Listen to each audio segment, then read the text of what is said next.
The One Mic with Big Mike show starts in 5 minutes.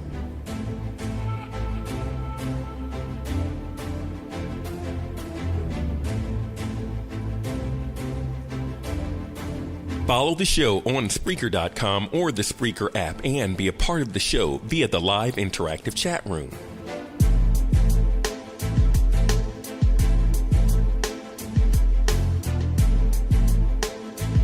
You can text your thoughts to 404-902-8104.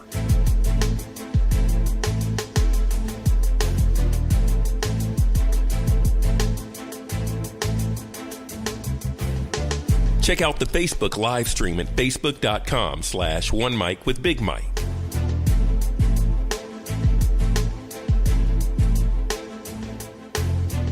The One Mic with Big Mike show starts in 4 minutes.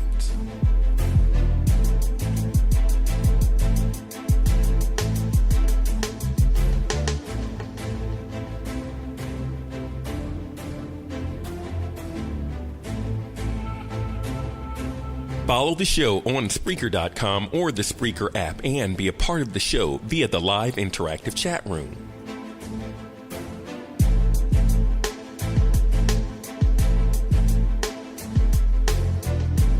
You can text your thoughts to 404-902-8104.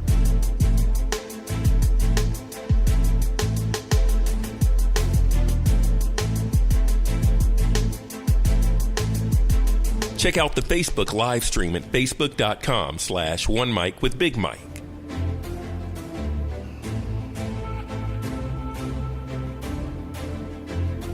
The One Mic with Big Mike show starts in 3 minutes.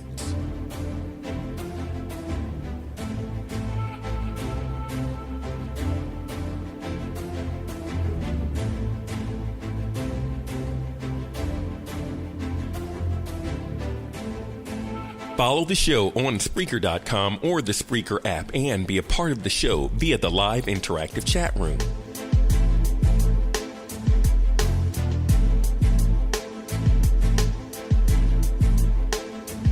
You can text your thoughts to 404-902-8104.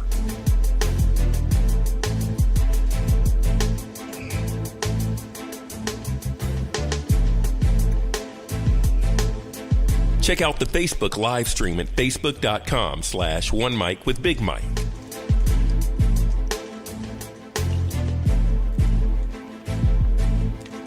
The One Mic with Big Mike show starts in 2 minutes.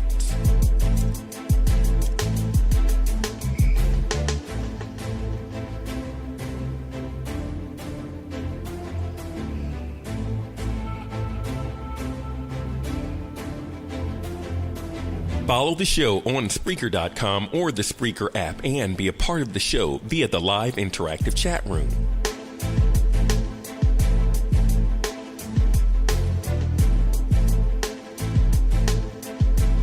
You can text your thoughts to 404-902-8104.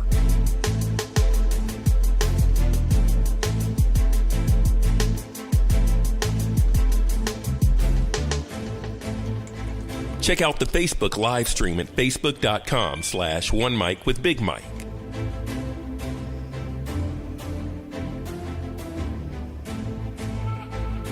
The One Mic with Big Mike show starts in 1 minute.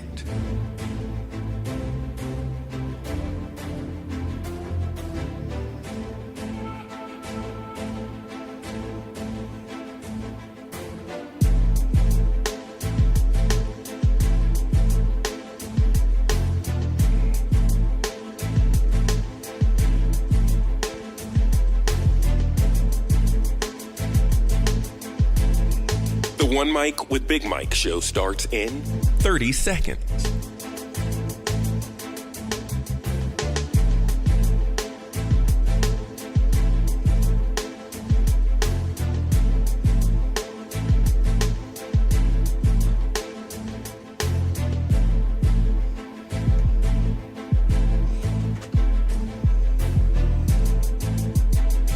The One Mic with Big Mike show starts in 5, 4, 3, 2. One mic. I'm back. It's the One Mic with Big Mike show. Live, Ain't no goddamn tape. interactive, and on demand. One Mic.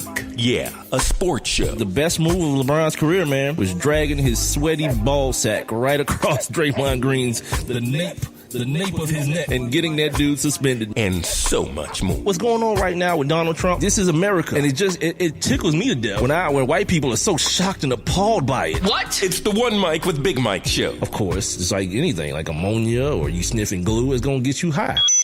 You've been warned. The One Mic with Big Mike show starts now. Here he is. He's real cocky, he's real loudmouth, he's real flamboyant. He don't cow down to people. Big Mike.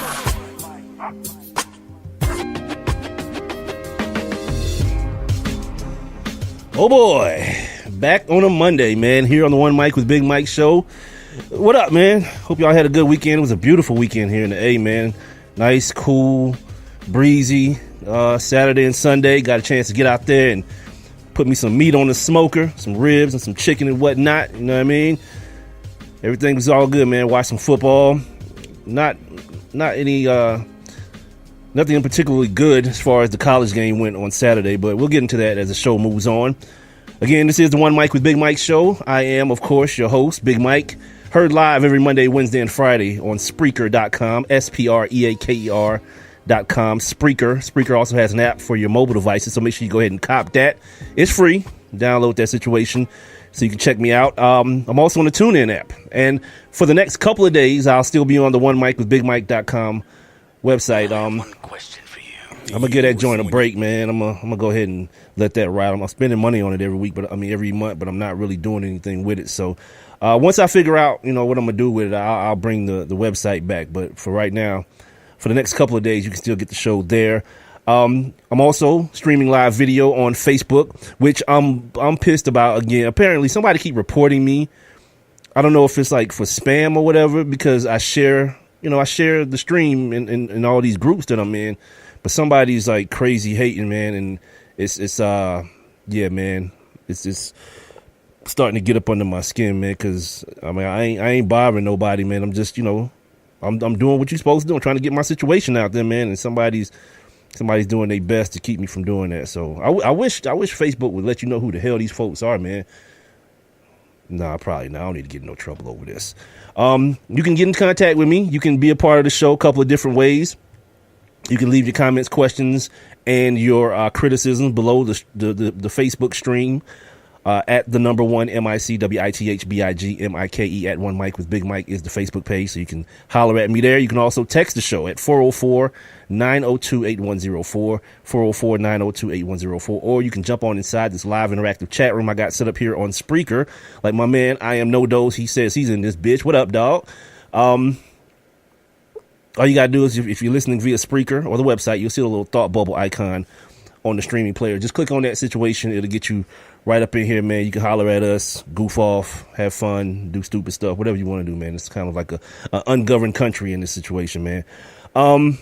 Let's start off. First of all, my guest tonight at the bottom of the hour, we're going to get smarter tonight, man. My man, Steve Silver from thelegalblitz.com is going to come on, and we're going to talk about this NCAA stuff.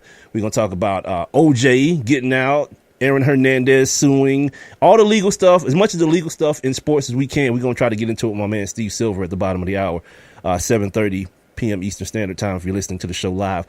Also, top of the next hour, we'll be taking you guys back in time as we do each and every show with my situation I call On This Day.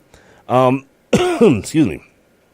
As far as sports topics, I'm going to talk about the bad football that was played in college on Saturday. I guess a lot of stuff was built up on Saturday and nothing really delivered. The stuff that went on in the NFL yesterday, I'm kind of over, seriously, this whole protest situation. It jumped the shark for me weeks ago, and I'm kind of off of it, man. Like, Donald Trump has won because football players apparently are what people always thought they were, idiots. You know what I mean? They're a bunch of muscle-bound, overly stimulated, overly PED'd up idiots. You know what I'm saying? That can't stay focused for 1 minute. So yeah, that's done for me. I'm done talking about that. I mean, I got a couple of things to say around in the auxiliary of that, but to talk about like who protested, and I don't even know what the hell's going on anymore. I don't think anyone does. So yeah, it's over. The orange bastard won. So that's that. Of course, we'll talk about the stuff that went on in the NCAA that's been going on with Rick Pitino not knowing anything, but apparently the Fed and his former, or I guess they still his current bosses because they just got him on suspension right now. They know a little bit more, or they know he knows a little bit more than he's letting on. The preseason in basketball started this past weekend. I only caught like a couple seconds. I noticed the Hawks were playing, so I wanted to kind of get myself indoctrinated to what badness is to come in the coming season, because it's gonna be 82 games of straight awful down here in the A. Because like anyone from anywhere else probably is gonna have a better shot at enjoying. Even Brooklyn, like at least you got like the kid from Ohio State that was with the Lakers. What is his name? The kid that got caught on tape with Swaggy P. At least he's D'Angelo Russell. At least he's kind of entertaining. Around here, we got Kent Bazemore, Dennis Schroeder, Torian Prince. Yeah, that's gonna be fun bad. What else we got to talk about? We got a lot of stuff, man. Monday Night Football tonight. You got the Redskins and the lone undefeated team, I should say, in the NFL. The Kansas City Chiefs, and I got some observations from yesterday, from Sunday in sports. So we'll get into all that. But first and foremost, man, I want to talk about real quick what happened in Las Vegas over the weekend. Or like not over the weekend, like last night, this morning, whenever it happened. I get up this morning, turn the phone over, and people talking about Las Vegas shooting, terrorism. I'm like, what the hell? Like, I went to bed pretty late, too, because, like, you know what I mean? I had to watch the game and then catch up on some DVR before I closed my eyes. And then I wake up this morning and, man, some dumbass decided he wanted to just go snipe shooting from a 20-something story window into a outdoor music festival, man. Like, killing, I think the total last time I checked was up to 58 individuals that got killed, like a couple hundred injured, man. And like the thing I love about the stupidity of this country that we live in, like people just don't care. And like instead of just saying like I don't give a damn, they kind of like talk around it. Like no one wants to talk about like gun reform, or like the fact that someone that people can own like 50 caliber rifles, like that's for sale in America to me or you or anybody else. They're voting on a law in Congress right now to allow people to buy silencers. Like, what the hell? Who is James Bond? Like, which one of you a-holes is James Bond when you need a damn silencer on your pistol? You know what I'm saying? That's only there to do damage. But the NRA folks want to start hollering about it's for hunters and their ear protection. Man, you better kiss. Man, come on, man. You gotta come better than that. And I'm gonna tell you, I knew exactly when everything was done and over with. A few years ago, I was still in radio, a couple years ago, when the Sandy Hook thing happened and no one gave a damn, like all the gun people didn't give a damn. I was like, yeah, if that don't get you to say, all right, well, maybe we kind of wrong on this. Maybe we should try to reform somewhere, somehow, that at least, you know what? At least crazy people shouldn't just be able to walk in and walk out with a gun. Maybe that. And when that didn't happen, I was like, it's over with now. It's about to get worse. And it has since. Think about it. Every time one of these things goes down, you know what you always hear preceding the story? Now to the worst mass shooting in American history. Everyone is the worst since then. You had the situation down at the gay club in Orlando. That was the worst. Until this one, and nobody don't want to do nothing, man. You turn on the news, these folks up there talking about, well, now we have to keep the victims in mind. This is not the time for talk about policy. You a lie? It's the perfect time. When 58 people who went to go listen to some country music end up dead, yeah, I think this is time to start trying to rethink your situation. But because hillbillies run the country, dumb people, stupid people run the country, and the country is led by the ultimate of stupid people, that can't be a thing. It's so crazy to me. Like, people out, they love to holler out, the Second Amendment. Do those a-holes even know what amendment means? It means to change. Like, the racist people who made up that Constitution, they made it that way for a reason. And in actuality, there are provisions within the document. I think it's every 25 years for the laws to be revisited. You know why? Because I think they probably understood that while in this Second Amendment, we're talking about muskets and round bullets, that may not be the case forever. Not really knowing that at some point there will be bullets like as long as my arm and guns that you can shoot them out of. But understanding that, you know, things may change and the document needs to change with it. Not in America. America has turned government into religion to the point where if it was that way 300 years ago, it should be that same way now. That's why dumbasses in the White House now talking about making America great again. That's why that's a thing. Because people are always longing for, especially like white folks in America, longing for the days when they could do what the hell they wanted to do, just unimpeded. You wanted to walk down the street and spit in some black dude's face? Psh, by all means, it was his fault for putting his face close enough for you to spit on him. So the same thing with this gun stuff, man. People can go around killing, shooting. Some dude told me on Facebook today that gun reform wouldn't do anything wouldn't have done anything to stop this. The gun he had is virtually impossible to get, and it's illegal already.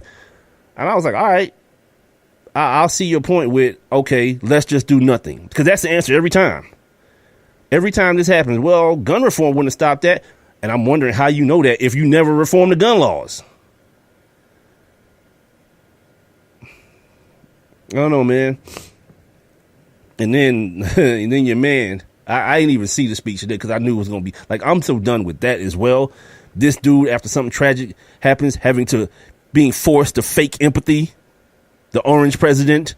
Nah, I'm good. So I asked the question, what happened? And apparently homeboy was quoting scripture. He was up there bringing the word.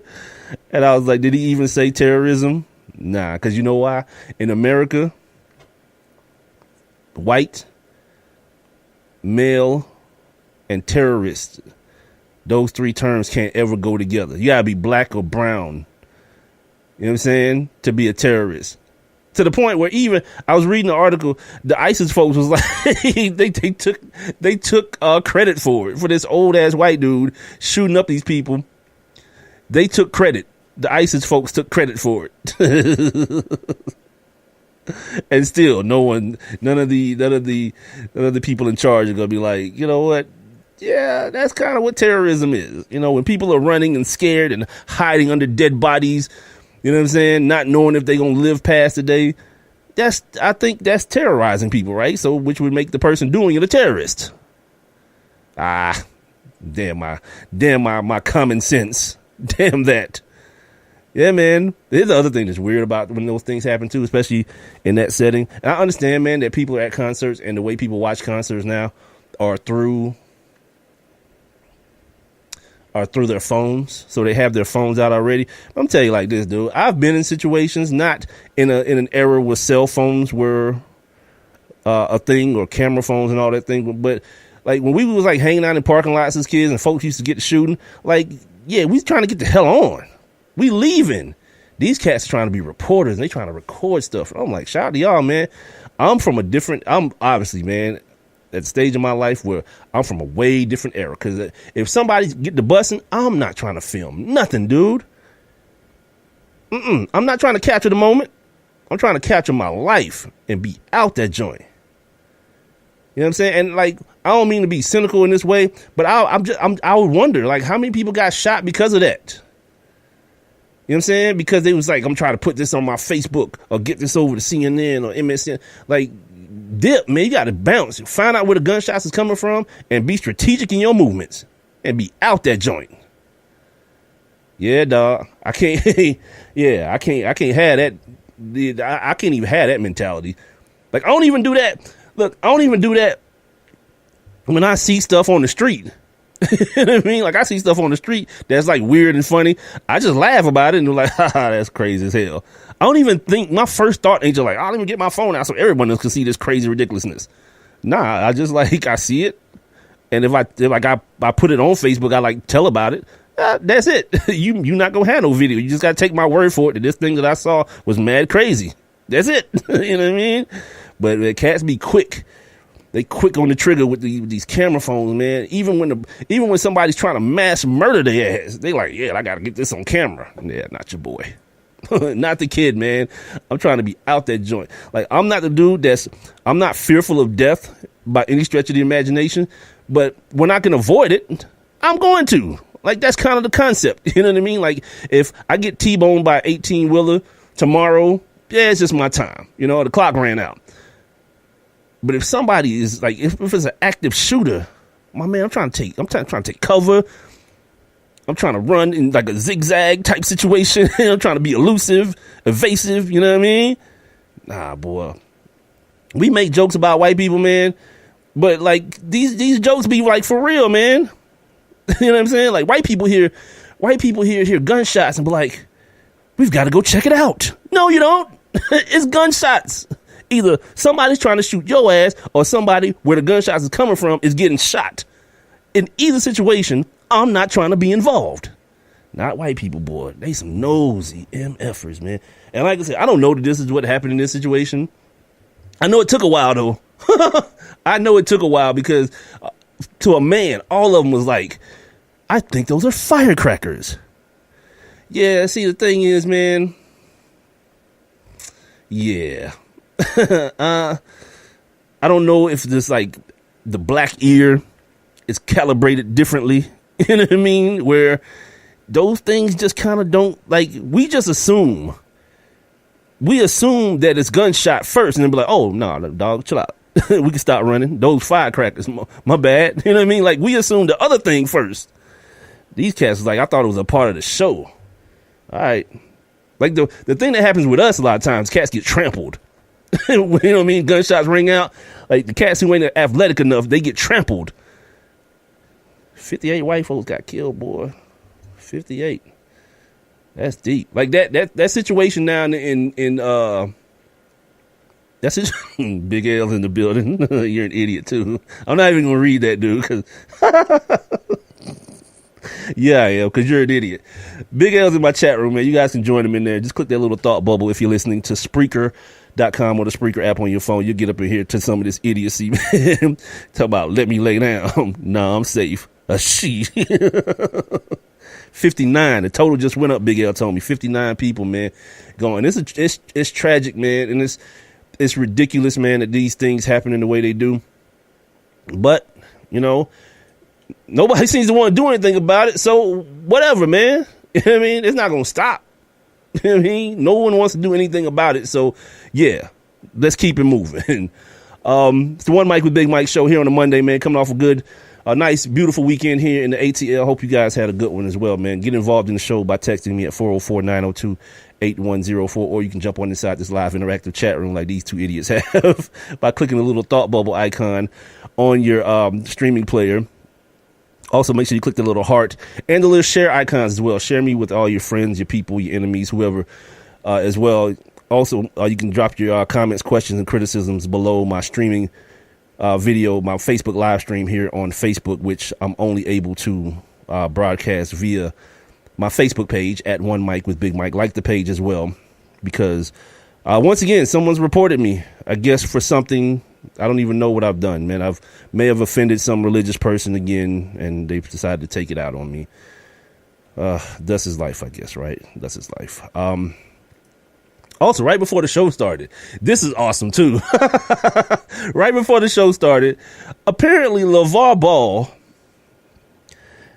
has withdrew his youngest son, LaMelo Ball, from school, and has decided he's going to homeschool this dude and train him in basketball for the next 2 years, for his junior and senior year. I guess this kid is just going to play AAU ball and just be at the crib with pops.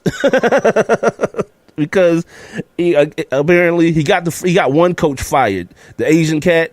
fired last year. They lost like 2 games. One of the games of the season, his son scored 92 points. That wasn't enough for LeVar. So he got the dude fired. They hired another dude. Apparently he don't get along with that dude either. So in the LeVar Ball world of things to do, let me just take not my ball and go home. Let me take my kid and go home. LeVar Ball is not a smart man. LeVar Ball is a con man. Ask anyone who's ordered those damn big baller brand shoes if they've gotten their shoes yet. He is a rob Peter to pay Paul ass man. You know what I'm saying? That's why no one's gotten no shoes yet, and shouldn't expect them to November. How you come out with a what is it called? The low mellow. What is it called? The whatever the kid's name is. The 2 shoe. He's got a second version of the shoe out, and no one's gotten the first one. Pre-orders my ass. Come on, man. That dude is a car salesman. He's a used car salesman at his best. I call him Black Trump. Just say anything, ass dude. Yeah, man. Come on, man. We've all grown up with dudes like the loudest dude in the barbershop. That's him. He's not a smart man. You know why he's pulling that dude out of school? Because he effed up with that shoe situation. I don't know if y'all remember me talking about this a couple of weeks ago. He's already got this kid, the Zo2s. Thank you. I am no those my resident sneakerhead. He's already come up with. Tim Tebow's a weirdo too, by the way. Tim Tebow was homeschooled. And the other thing about Tim Tebow was he wasn't pulled out of school. He was still able to play. He's one of them homeschool weirdos that still play ball. He's pulling him out altogether of everything. Talking about it's too much of a distraction for him at the school. I think it's a private school too as well. And also, dude, you're not the most famous person. That kid ain't the most famous person that's going to a school. If anything, they probably giving him crap because of your black ass. Can't shut up about stuff. Ain't no pressure. Ain't no too much attention on him. My life has become too public. Oh, he's saying all this kind of stuff. Come on, man. Miss me with that, B. I believe it's because he done already put this dude in a position where it may end up costing him his eligibility at the college level. Because he's already talked about that. That if the NCAA come after him because the young boy, the 16-year-old, has a shoe now. And if the NCAA comes after him about that, he's going to, again, keep him out of college. So this would be this kid only playing AAU ball, right? And then if something comes down where he's profiting or continues to profit off of this sneaker, he won't be able to play college ball. So that'd be another 2 years of doing, I don't know, whatever he's doing with his pops. In the hopes that because his last name is Ball, in the hopes that the kid that's already in the league ends up being good, or he's got to be better than good. Like, that's the other thing about this kid, the kid that's in the league now. He can't even just be good because of his dad.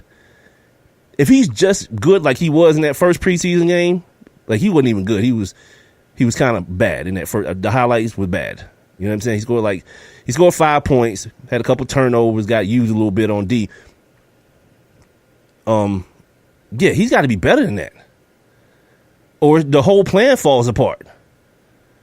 Because from my understanding, the middle kid that's at UCLA right now isn't as good as either one of the older boy or the younger boy. Like, he's kind of just sandwiched in the middle. That's why there's no shoe for him. The middle kid gets nothing. He gets like, yeah, you just take your full ride scholarship to UCLA. I ain't got no shoe, nothing for you, cuzzo. Deal with that.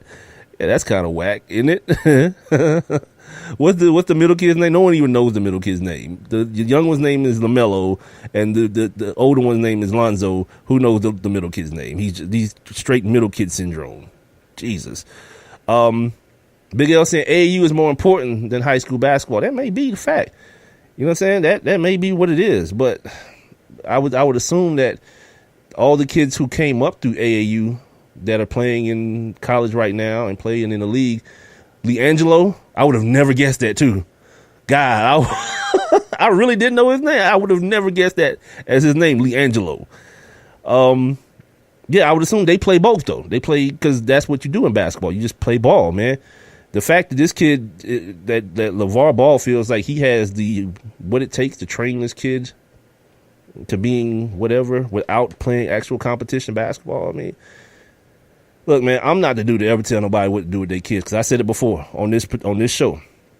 That dude ain't raising bank robbers or gang members. You know what I mean? He's not doing that. So whatever he does with them, that's his business, man. Like, I'm not here to call this dude no bad parent or none of that kind of stuff. But I think he's more full of himself in a lot of cases, and he's doing what he feels is right for him and his celebrity than necessarily was good for the kid. Because he already got this kid saying, like, that's cool, I don't need to play college ball. Well, guess what? That's what a 16-year-old is going to say. The 50-year-old man has to say, all right, we got to slow down. Because it's going to be time for this dude. If he's good enough, he's going to have a shoe. And if your oldest kid, Lonzo, is what he's supposed to be, that big baller situation might turn out. My man, I Am No Doe's already saying he want him some of them. What are they now? 700? The new ones is $700. Like, look, y'all got it like that, more power to you. If you want to spend $700 on a shoe, I wish MF would support my show that way, and it's free. You know what I mean? Like, I get MF telling me, man, damn that, your show whack as hell, but you'll go pay $700 because it's LeVar Ball? I'm doing something wrong. I know I am. So shout out to him for that. Like I say, I've seen that dude in my life in different forms, man. Excuse me. So I'm not at all ever going to be surprised by anything that comes from it. And I understand what it is. You know, you got to fake it till you make it sometimes. And that's the situation that he's in. You know what I mean? Talk all big and bad about this, that, and the other. Yeah, no doubt. You know, three kids going through UC. Well, you know, they're going to spend a year. Well, the first boy spent a year at UCLA. The other one, I don't know, what do you say, LiAngelo? He might have to spend more time there, even though his dad has already said, this type of stuff I'm talking about. His dad has already said before, all my kids is one and done. Hold on, Playboy. Slow down. You know what I'm saying? Because again, the way the people who mess with this high school basketball stuff tell it, the second kid ain't as good. He's not nearly as good. He just has the name. So if it's going to take him some time, let that kid breathe, B. You know what I'm saying? But yeah, no doubt. Big L's right. 3 boys with UCLA scholarships. ain't no argument to that, man. You know, ain't no criticism to that. Because as we all know, you know, it could be worse. It could be a lot worse than just having a loudmouth, bombastic, you know, idiot of a dad. You know what I mean? I guess Big L follows this stuff. He says 2 may be one and done. So I guess the younger boy and but 2 years away from competition basketball, man. Like, how long is AAU? I don't know a lot about AAU, so I just know that it's vilified. You know, everybody, AAU is the bane of everything in existence. I don't know that anything is that bad. You know what I mean? Especially from what we know is going on in college basketball right now. AAU can't be that evil of a thing. And I guess people talk about, like, the fundamentals of basketball, but I've told you guys many, many times before, I don't give a damn about fundamentals. That's why I don't watch WNBA basketball. WNBA basketball is full of fundamentals. You know what I want to see? I want to see buckets. I want to see the kind of buckets that LeBron gets and KD gets and Steph Curry get from deep. I like those kind of buckets. I don't need to see no 2-hand bounce passes and all that. I don't need to see none of that. Perfect plays run. I'll take it or leave it. Yeah, I want to see people get dunked on their heads, embarrassed at the rim. Stuff like that is what gets me off in basketball. Which, by the way, man, I'm a lot more excited about the start of basketball season than I am. And we're like 4 weeks into football season. And like I find as I'm getting older, man, I'm falling more and more out of love with football, man. You know what I'm saying? Like, I don't know what it is, if it's just me having more of an understanding of what I'm watching. You know what I mean? And because I have like relationship with players now, you know, for the last couple of years of me being in radio and not doing this, you know, kind of like you watch it when they're a different scope, I guess, man. I don't know. Tell you what, let's take a break. Let's get my man Steve Silver on the line. We're gonna get smarter, man. He's probably the smartest dude, one of the top 3 smartest dudes that ever joined the show, man. I always appreciate his time. My man Steve Silver from the legalblitz.com. He's going to come on. We're going to talk about all this damn the legal stuff that's going on around the world of sports with him. Then when we come back, we'll talk. I'll get into some of this protest stuff. The college football from over the weekend. I ain't trying to be here all night because, of course, we got Monday Night Football tonight. We got the Redskins and the Chiefs going on tonight, Monday Night Football. So all that's to come, man, here on the One Mic with Big Mike show, heard live on Spreaker.com, the Spreaker app. Tune in, and, of course, for the next couple of days, the One Mic with BigMike.com website. I have one question for you. Do you or someone you know run a business that could benefit from additional exposure? The One Mic with Big Mike show is currently taking on new sponsors and advertisers. One Mic with Big Mike is currently syndicated across 8 different online platforms, and your company's name could be heard and seen across all 8 as well. Let's get to work. Please send all inquiries to Mike at onemicwithbigmike.com. Thank you for listening. Thank you for your continued support. All I need is one mic. Isn't this dinner party wonderful? Jeanette and Bill did so much planning, and the house looks great. Well, you know, it was almost canceled. Did you hear that Bill was really sick with the flu 2 weeks ago? No, I had no idea. I've been so busy at work. But my coworker's toddler was in the hospital with flu, too. Is Bill okay? It was pretty serious and aggravated his asthma. Bill got sick quickly with a high fever. Fortunately, Jeanette got him to the doctor right away. The doctor said it was flu and prescribed a medication that helped him get back on his feet. I didn't know flu was so serious until I heard Bill say he felt like he'd been hit by a truck.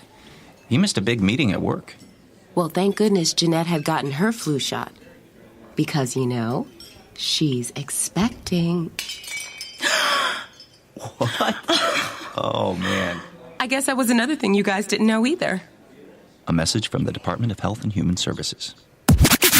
And now, back to One Mic What are we waiting for? Let's get to it. with Big Mike. Yes, sir. Back on a Monday here on the One Mic with Big Mike show. Heard live on Spreaker.com, the Spreaker app. Tune in. And if you don't get a chance to hear the entire show, or you have to step out, or you come in a little bit late, the show is also heard on demand on all 3 of those outlets, as well as on iTunes, iHeartRadio, Stitcher, Google Play Music, and YouTube. And don't forget, the Facebook live stream is going on right now on my Facebook page at the number 1, MICWITHBIGMIKE. And as promised, I told you guys, man, we're about to get a little bit smarter today. Get into some legalese as it pertains to the world of sports. I want to welcome in guests. Been on the show a couple times now, man. My man from the Legal Blitz, co-founder or founder of the legalblitz.com, my man Steve Silver. Y'all give it up. Where's my button? There he is. All right. Steve, what's up, brother? How you doing, man? Okay. I mean, a bit of a tough day. I started my career in Las Vegas, at the Las Vegas Sun, and it's tough news to wake up to. Oh man. So been a rough day. There's some other news that has gone on all day, but happy to divert the attention and talk about sports. Well, let's not divert it right quick, because I didn't know you had a personal attachment to Las Vegas. I started the show talking about that. Where are you, man? Where are you when it comes to gun reform in this country, man? I'm curious as a legal mind. Where are you as it pertains to that? Well, look, I mean, we obviously have a problem. Yeah. Whether it's mass shootings or one-on-one violence. Right. Where do you come out? What do you need? Look, I live in Maine now. Hunting is a favorite pastime. Do I want to take those guns away? Absolutely not. But there's a difference between a rifle, there's a difference between a handgun, and there's a difference between an automatic weapon. Absolutely. And what do we need them for? And frankly, hey, maybe you get the best weapons that money can buy, but maybe there should be a test. Maybe there should be a mental illness screening. Maybe there should be re-registrations and retests. You look at Japan, somewhere I visited, and they don't have any of this. Why not? So it's difficult. And then you look at the other side of the coin and you think, well, look, if the police and the government are the only ones with guns, what happens to us as individuals? Yeah. You know, we see the abuses on that side. So it's there's no easy answer, but I think not doing anything exactly is not right. Exactly what I said, man. Like that seems to be the answer every time. Like, this horrible thing just happened. I told the people in the first segment of the show, like, I knew everything was over after Sandy Hook. Like, when no one gave a damn after that, after children were getting blown away at school, it's over. You're not gonna care about anything then at all, ever. Let's remember, Mike, it's not just that we didn't do anything. It's that there's a sizable percentage of the country that thinks that was fake. Right. I mean, right. That's what we're dealing with, and I'm sure it's going to come out after this. You know, it's sickening. It's a place that I've, spent several years and go back to, and I think hit in a way that the other cities didn't. Places I've never spent time. But I think I posted on Twitter this morning. It doesn't matter if you're at a country concert, a rap concert, whatever it is. Everyone deserves to have fun and go home. Right. People went there to listen to music and went home in body bags. If we can't do that, we have a problem, and there's no amount of prayers and thoughts that are going to change anything. That's why you my man. Because that's the thing I hate the most. Like, something terrible happens, and everyone says, "Let's pray," and my thoughts go out. Well, the bad thing has already happened. It's done. Anyway, man, the other voice that you're hearing, my man Steve Silver from thelegalblitz.com. Make sure you guys are following him on Twitter and Facebook at The Legal Blitz. All right, let's get into this FBI probe, this NCAA situation, something that we always love talking about.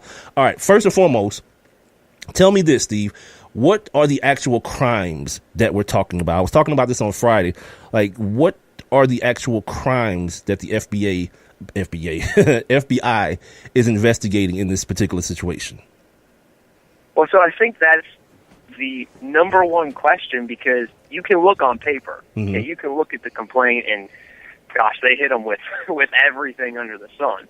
Okay, bribery, violations of the Wire Act, fraud, conspiracy, you name it. Now, what's the Wire Act? The real question, well, I'll get there, but the real question, hold on, is what was the crime? Because in any other setting other than college sports, what was done is just normal recruiting. It's normal corporate headhunting. That's what I said. And I'm not alone in this, because sometimes I say, well, here's my opinion, but, you put 10 lawyers in a room, you get 10 different opinions, and I've talked to and followed other lawyers, other experts, and they agree. What exactly what was wrong here?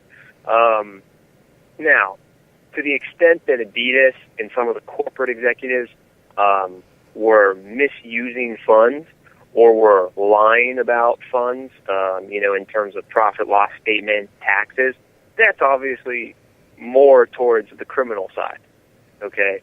But just giving the money to the players to entice them to go to a school, that's not a crime. It's a violation of NCAA bylaw, but that's not the law of the land, okay? That's not a crime. So it's bizarre that it has gotten this far. See, that's what I was saying on Friday. That's what I didn't understand. It just felt like anytime the players are allowed to touch money, people have to lose their damn minds. That's what it always smells of to me. Furthermore, let me ask you this: with what you're saying being the same thing, I believe that it's just an NCAA situation. Who should shoulder the brunt of the blame? Is it the NCAA, the schools individually, the shoe companies, AAU basketball? We were just talking about that in the last segment as well. The individual coaches that actually got arrested. Like, who should shoulder this blame for what's going on right now? Well, I think we haven't seen the end of where this will go and who will really bear the brunt of this. Yeah. It's funny that you see a few assistant coaches go down, and that these head coaches are aghast that this was going on in their program. I mean, give me a break. Yeah, you don't get to be both. You don't get to be the emperor and then be the guy who I don't know anything. Roy Williams and Jim Boeheim and Rick Pitino. These guys hover over these programs and they fancy themselves as the guy who nothing moves unless I say moves until the wrong thing moves, and then I don't know anything. Well, and I think it's unique. I think it's interesting. It's not to say that there aren't payments and there aren't things going on in football.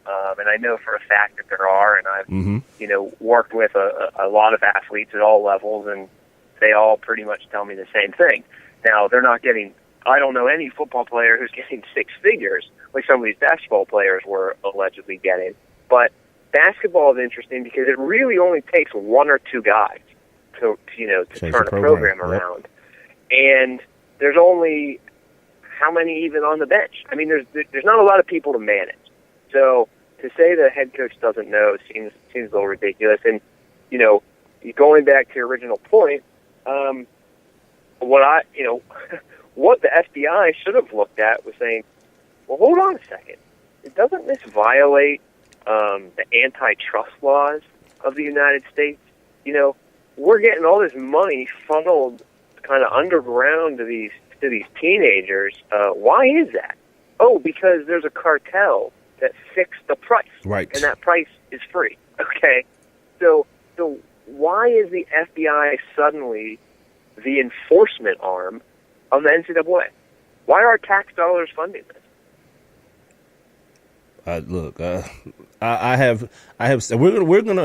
We're gonna talk about this more because, as I said on Friday, we're at the tip of the iceberg, and there's some people that are shaking and quivering in their boots, trying to figure out when the tidal wave is going to hit them. The other voice that you're hearing on the show tonight, on the One Mic with Big Mike show, is Steve Silver, the founder of thelegalblitz.com. Follow him on Twitter and Facebook at The Legal Blitz. Last time we spoke, you were contributing to Vice Sports. That's still going on?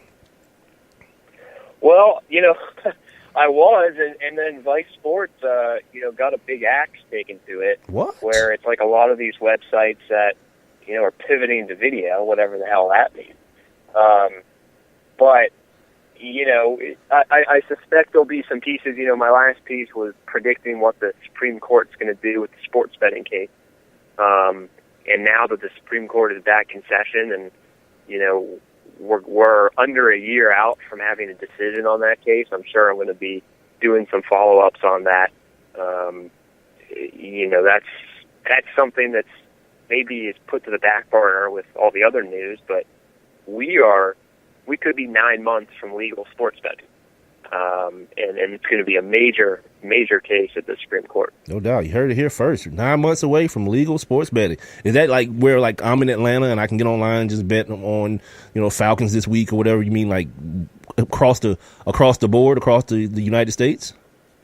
Well, it will still need a state-by-state rollout as it stands now. Okay. Now, you can bet, you can take to the bank, since you're talking about betting, that the leagues, the NFL, the NCAA, NHL, all of them are currently lobbying in D.C. to get a preemptive change to the federal laws. Because their worst nightmare is that the Supreme Court goes, the distance and says, oh, it's legal. PASPA, the Professional and Amateur Sports Protection Act, is unconstitutional, so you 50 states, go ahead and vote. If you want it, you got it. And we know there's already a dozen or so states that have already passed law. Mm-hmm. So if that day comes, they're ready to go right out of the gate. And you could go to the sports book like you would in Vegas and place your bet in some states like New Jersey where they have online gambling. I suppose those websites would be up and running right away, and you could do it from your phone. You could do it from your house. Oh, God, I got to get in on that. I got to find a way in on that before it hits. Real talk. Yeah. Let's talk Rick Pitino, because he seems to be the central figure of this right now. He hadn't been arrested. He's just been placed on administratively, unpaid administrative leave. He got a $44 million buyout. Where does that, how do you even negotiate that? But anyway, okay, so I'm reading today that he's still telling, his lawyers still saying he knew nothing about what was going on. He's just taking the fall because he's a head coach. Meanwhile, there's other reports that saying the Fed actually has phone records of him talking to these Adidas people and distributing this money. So my question to you is, what legal ground does he have to stand on? Because he's not just going to walk away from that $44 million. That's not going to happen. He's going to go kicking and screaming. But I guess what they say, Louisville is putting the steps together to fire him appropriately with cause. What legal ground does he have to stand on? Well, I think the first thing to put out with all of this, and something that, authorities do often, as the FBI has done here, is, they release all this stuff, and they release some names, and they don't release other names, and there's, Coach One and University 2, and that whoever they are, and when they're all named, that they're all innocent until proven guilty. Right. And, what the crime is, I don't know. Now, with Rick Pitino, the terms of his contract, that I know of, and I don't have the contract, so I don't have the whole thing, but there's a huge difference, and as you said, millions of dollars of difference between being firing with or without cause. The school could get rid of him at any point and just say, we don't like the color of your hair. You're done. Right. Okay? And that's essentially without cause. He didn't do anything wrong, and so he has a clause in his contract that says he's paid X amount if that happens. Now, if it's for cause, so committing a crime, I assume, would be one, tarnishing the reputation of the university. I mean, it would be specified as to what qualifies as for cause. Probably NCAA violations that strip the school of the national title, which is likely what's going to come of this. Those could all be for cause, and they don't have to pay him. Maybe there's a smaller amount they have to pay him, depending upon what was negotiated, but that is a huge difference. And they can't just unilaterally say, we're firing you and here's why. They've got to have some proof. They've got to have some backup. Yeah. And I assume with that amount at stake that there would be litigation, and so maybe it's a matter of coming to a mutual agreement to part ways. Yeah, that's usually how those things end. The travesty in all this, to me, is because the NCAA got caught with their pants down. Like, the Fed just came after 2 years and was like, by the way, we've been investigating this whole bribery scheme going on. They knew about it when we knew about it. Is that now they start going after the kids? You know what I mean? They start going after the kids and the families of the kids who took the money, and then trying to levy punishment on them and have these kids either become totally ineligible or miss games or be suspended and all these kind of things. And I think I just think that's fugazi, man. I want to get your thoughts on that.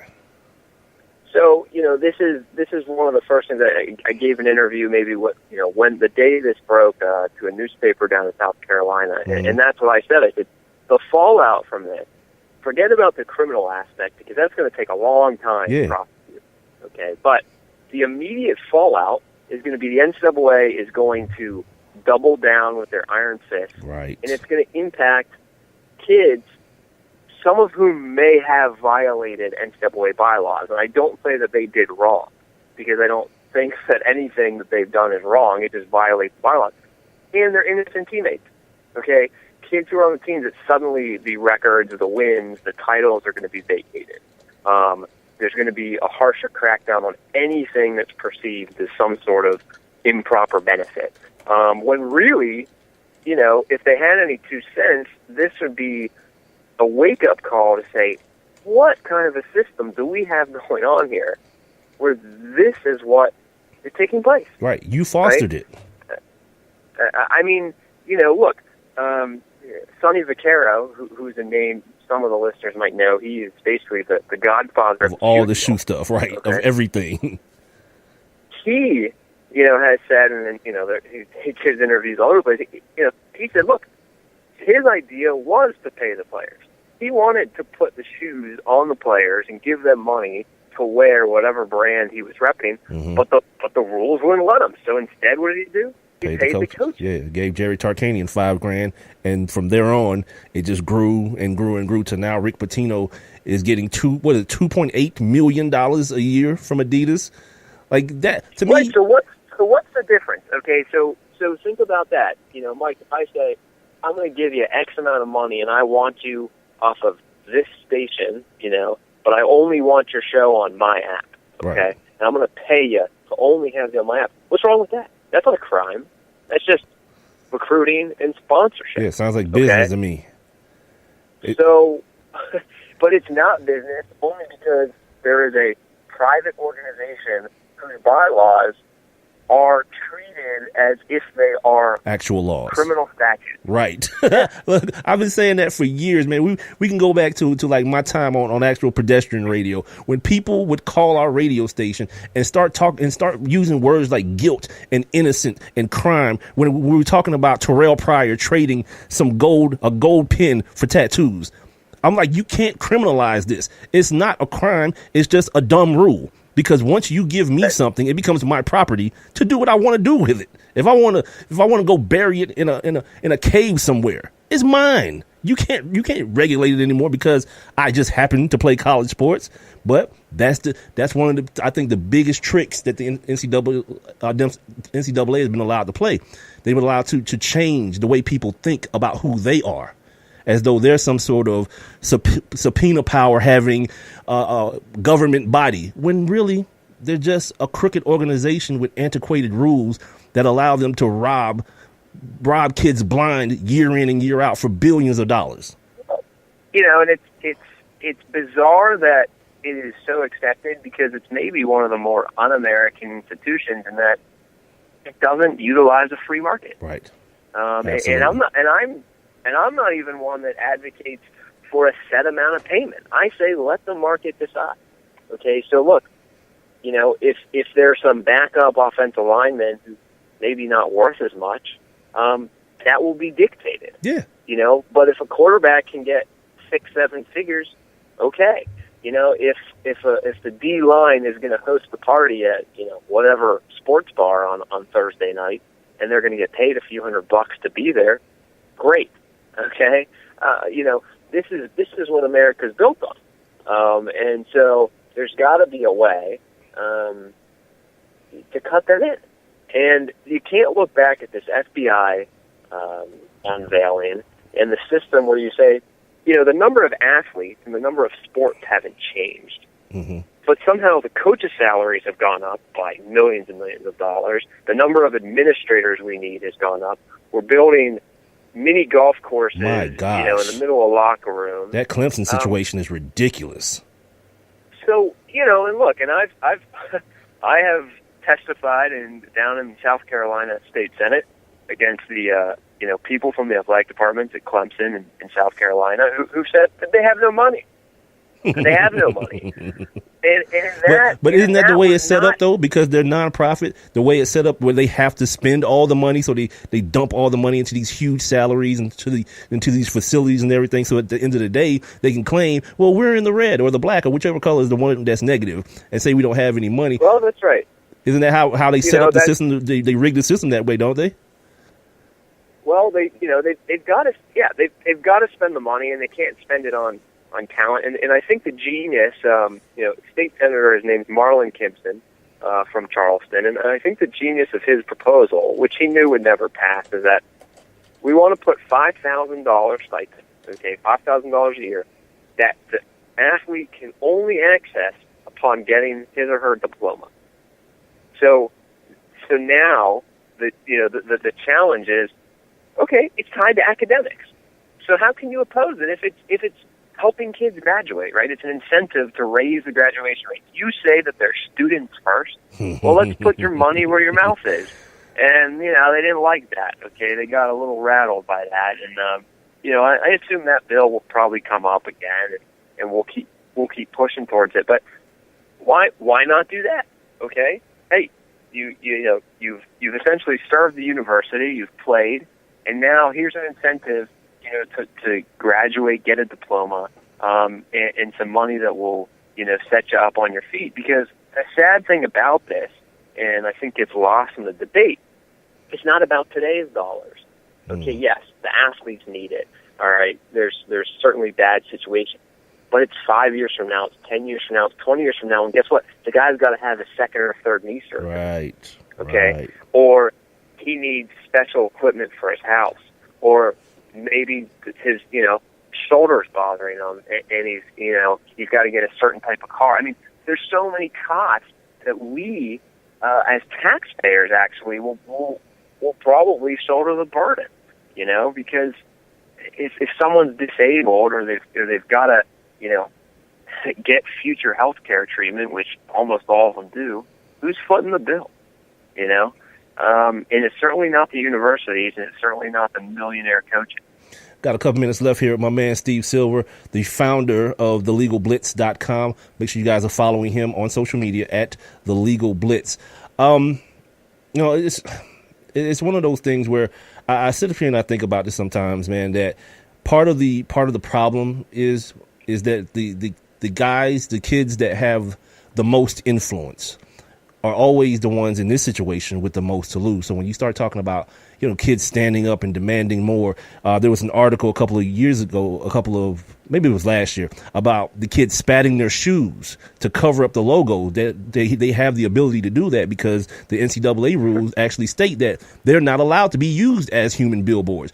But the fact of the matter is, how can someone ask Saquon Barkley to do that or Sam Darnold to do that?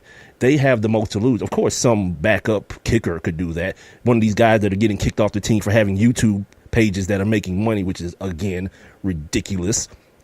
But I think the NCAA preys on that, the fact that there'll never be a scenario where the most popular, most powerful players in football or basketball are going to ever do anything because they're the ones with the most to lose. Well, and that is the whole system, and it's built on a house of cards. And Dr. Harry Edwards, who might be someone that your listeners know, but has been active in social movements for decades now. I had the chance to hear him speak, and he told the crowd that we were close, and he didn't say what year, but he said in recent history we were close to a Final Four where the teams were not going to take to sit out. Yeah, I remember hearing about that. Okay, and I have to believe that that's died down a little bit because litigation has forced the NCAA to give them, cost of attendance stipends to pay for their parents to go to tournament games. There's been some improvement, but that's it. The athletes hold all the power, and essentially, it can be a risky proposition, but they have the power. You saw it at Missouri. Yeah. And after they didn't even protest. It was a threatened protest. Okay. So after the threatened sit out at Missouri, I wrote an article that was on Deadspin at the time that said they are the most valuable assets a university has. Absolutely. It's not to dehumanize these kids, but it is to put it in a context of look at the power. All it did was threaten not to play, and the university president got ousted. And the chancellor. Both of them. What if they didn't actually take the field? And look, are there grounds to revoke scholarship? And there's all kinds of penalties that can come from it. But you're seeing it more and more. I think they're understanding the business. You're now seeing more of these athletes sitting out bowl games, that are useless for the most part. And why would you not? You got millions on the line if you're a top tier athlete. So, I think the advocacy has died down a little bit amongst the athletes, but I think it's still percolating, and the money's too big. At what point is it going to break? When the coaches are making $20 million a year, and they're making 10 now. At what point is enough? And at what point does anyone really stop watching? We've seen this before, and NCAA has used this for years in litigation to say, well, if you pay the players, no one's going to watch our games anymore. Well, that's not true. They're talking to Bubba in Alabama, who says that ridiculousness. No one cares about that. You're in the South. Yeah, you're in the South. How many people are not going to go cheer for their alma mater or their favorite school down there? Yeah, they It's not talk. gonna happen. They talk that noise. Ain't nobody. There's nobody in the state of Alabama missing Alabama Auburn. They missed the birth of their first child before they missed Nick Saban playing Auburn every year or playing for a national championship. That's just a bunch of nonsense. Look, Steve, man, we could do this all day, man. I love having you on the show. I always get smarter, man. My intelligence level is elevated, man.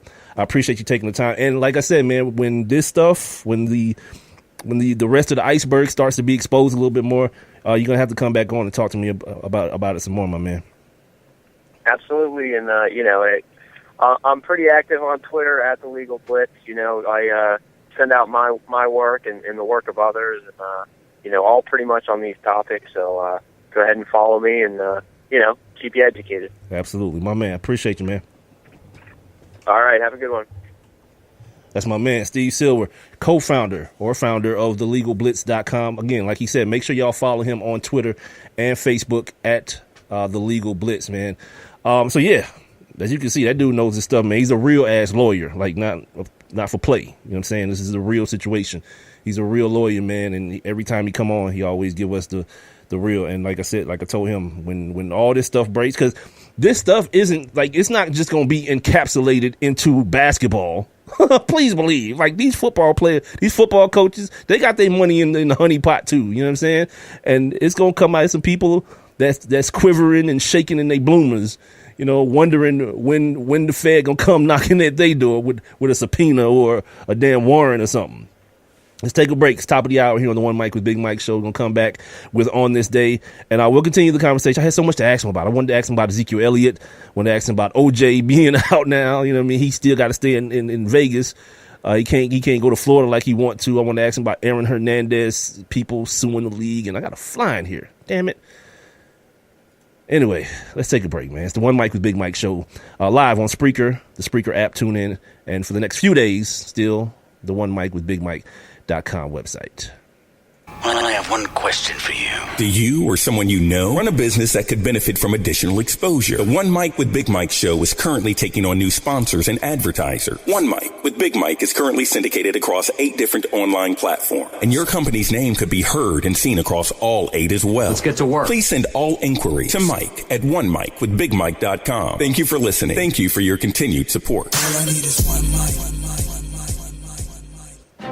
It may be hard to believe, but people just like you are already saving money. FeedThePig.org makes it easy. Their simple savings plan teaches you how to start saving without going overboard. So you don't need to mooch off your friends. You gonna finish that grape?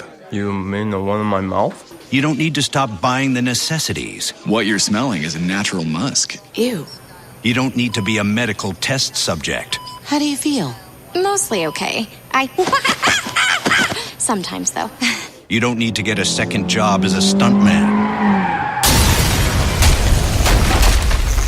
We need a new stuntman. Let's break for lunch. You just need an internet connection.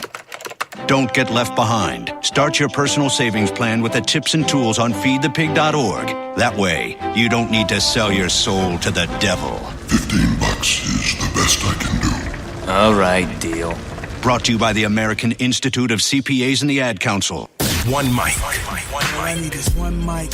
It's just different. One Mic with Big Mike. The overall tenor of what he's saying is very stupid. And they say his style is too urban for the radio. Maybe it's not racism. Maybe it's placism.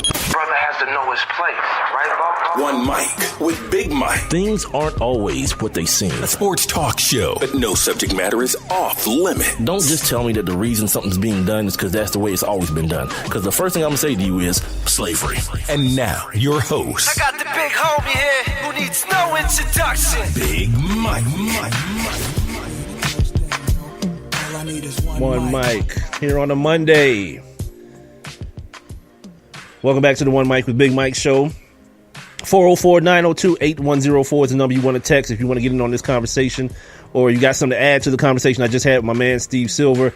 I'll read some of the comments from the chat room here in just a second. I'm also streaming live video on my Facebook page at One Mic with Big Mike on Facebook. Make sure you head on over there and like that joint as well. Follow me on Twitter and Instagram at the same handle. You guys can get in on the chat room action if you want to. by listening via Spreaker, the Spreaker app as well, and clicking that little thought bubble icon. Also, make sure you click the little heart and the share icons as well. If you didn't get a chance to hear my interview with Steve or any of the first hour, you can get it all on demand on Spreaker.com, the Spreaker app, TuneIn, iTunes, iHeartRadio, Stitcher, Google Play Music, and YouTube. All right, let's see what these jerks are saying. Big L saying it'll never pass until the players demand money. I don't think the problem is the players not demanding money. It's just they're in a situation of, the turnover rate. You know what I'm saying? Like, if I'm a junior, I can start talking about getting my money now, but in a year, in 2 years, I'm gone, and then there's a new crop. That's what happens with the kids from Northwestern. Remember those kids wanted to unionize? All right, you can form a union, and then we can go through this court situation. But the situation in this country, when you start talking about going to court against people with money, they'll just wait you out. The NFL did that with the retired players in the concussion lawsuit. They'll just wait you out until you have to take whatever they're willing to give you. In this case, the NCAA is willing to give these cats snacks and cost of living. That's it. We ain't giving you none of this damn shoe money, your likeness, and your name and all this kind of stuff. You must be crazy. This is ours. Do you realize the contracts, the scholarships? They say that they own your likeness, or they used to. I don't know if they still do. What from now through the entirety of the universe, or something, through the extent of the universe, some crazy ass wording like that, which means it's like past forever. Like you could die and come back four times, and they still own your likeness. But I think that's probably changed now since the NCAA football video games situation went down with them. Shout out to my man Debo. Who? Debo. Yeah, he's in the chat room, man. If they can give parents Band-Aid stipends, they can pay the players. Yeah, of course, man. This ain't even a matter of them not being able to pay the players, man. And like, I don't know how a pay structure would work, because I'm of the mindset that the better players get the most money. It's like, that's just life. So for people who's like, well, what about, girls badminton? Yeah, it sucks to play girls badminton. You know what I mean? Like if you're at freaking Texas and you're not Shane Buechele and you play girls badminton, well, it just kind of sucks to be you. You picked the wrong sport. You know what I mean? So with that being said, if that's going to be the thing that holds up the whole train, just let these dudes be like any of the rest of us. If you have value, because for a lot of these cats, their value will be no higher than what it is now, even if they go to the league. I don't know if you guys heard my conversation with Rohan Davey. Rohan Davey was a big-time quarterback at LSU. Not so much in the league. He stood behind Tom Brady for his entire career. His value to sponsorship, to sponsors, was never going to be any higher than it was when he was playing at LSU. Why not? Why shouldn't he be able to take advantage of that? Why should ESPN be able to put DeAndre Francois on a commercial and him not get a dime for it? Meanwhile, if DeAndre Francois goes down to the local Tallahassee Ford dealership and does a commercial for them, they don't kick his ass off the team. Funny how that works. And Big L, you right. My most favorite coach to hate, Dabo Swinney, for that bull crap. If they start playing the players, I'll stop coaching. That's probably the biggest reason I'm for it. So he can eat those damn words. Freaking idiot. Like what kind of slave master crap is that? If you get any of this what is he getting, $7-8 million a year? If they give you any of it, I'm out. Come on, B. That can't even be a real life thing. That can't even be a real thing that a human being would say. Especially for a dude who knows some of the circumstances that he's going to get these kids from to come play at that school and become a cult member. You know what I mean? Because that's what, look, when you watch college football on the weekends, that's what you're looking at. You're looking at a freaking cult, dude.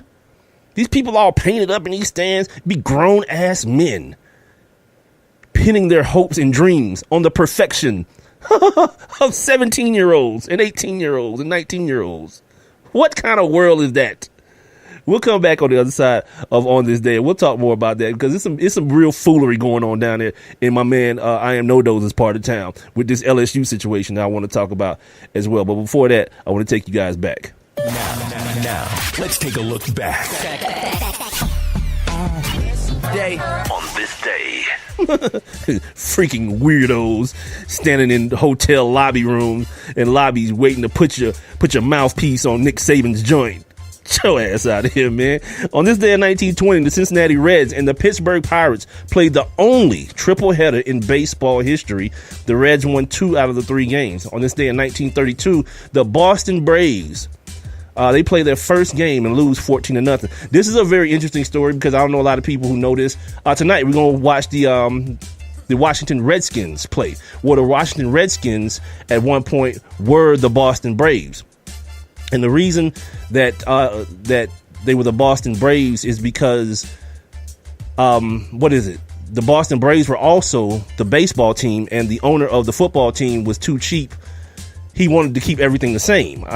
And then when they moved to Washington, he was too cheap to change the logo and everything. So all he did was just change the name to the Redskins, which is now a topic of contention and a racial slur. And people won't call them the Redskins; they call them the Washington team. And look, I've never heard anybody call an American, Native American, a Redskin. The way they call black people niggas and stuff. I've never heard that. But everybody got to have a thing. White people want to jump in, hillbilly or redneck is our version of the N-word. No, it's not. No, it's not. You can't be white and have a racial epithet. Sorry. Freaking white privilege. You want everything. On this day in 1947, the Federatino Internacional de l'Automobile, FIA, formally established Formula One racing and Grand Prix competition. On this day in 1970, a plane carrying the Wichita State University football team crashes, killing 30. That's tragic. On this day in 1996, Mark Furman was given 3 years probation to find 200 bones after he pled no contest to perjury at the O.J. Simpson trial. O.J. Simpson walked his ass out of the Bing this weekend, and for whatever weird reason, Negroes act way too happy about that. Why are y'all so happy about that? You realize this dude murdered 2 people, right?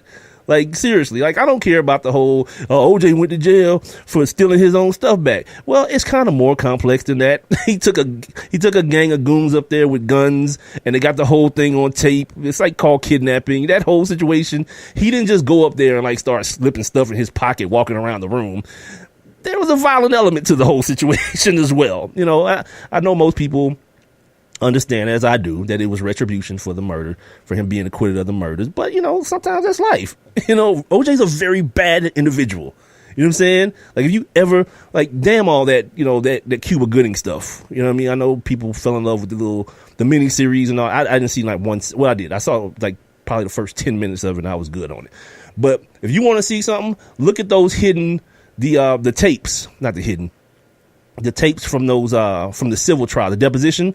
Oh my God. OJ's a terrible individual. If they'd have gave his ass life for that stuff in Las Vegas, I'd have been cool with it. So y'all were around here talking about, oh yeah, the juice is loose. Miss me with it, man. I'm so good. What's Big L saying? Big L's in my chat room saying college football. I think college football, I guess coaches don't give a damn about the players. Only a year-to-year scholarship now. No more 4 years anymore. I think some of the schools have gone to the 4-year scholarship. They've been allowed to go to the 4-year scholarship. I don't remember which schools they are, but some of the schools have gone to that. But still, it's like drops in the bucket. I mean, it's really just that.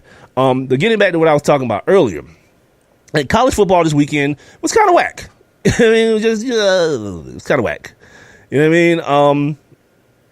The Washington State, Oklahoma State game was pretty good. I like their quarterback. That Oklahoma State quarterback, he's all right with me. That Sam Darnold situation, they finally got knocked off. USC got knocked off playing around. And these folks, man, they giving this dude, man, hella benefits of the doubt with his 14 starts. Yeah, he's the real deal. He's got the moxie and all this kind of. We've heard about all. We've heard that from USC quarterbacks before. Mark Sanchez. What was the other kid? Matt Barkley. What was the other kid with the black hair?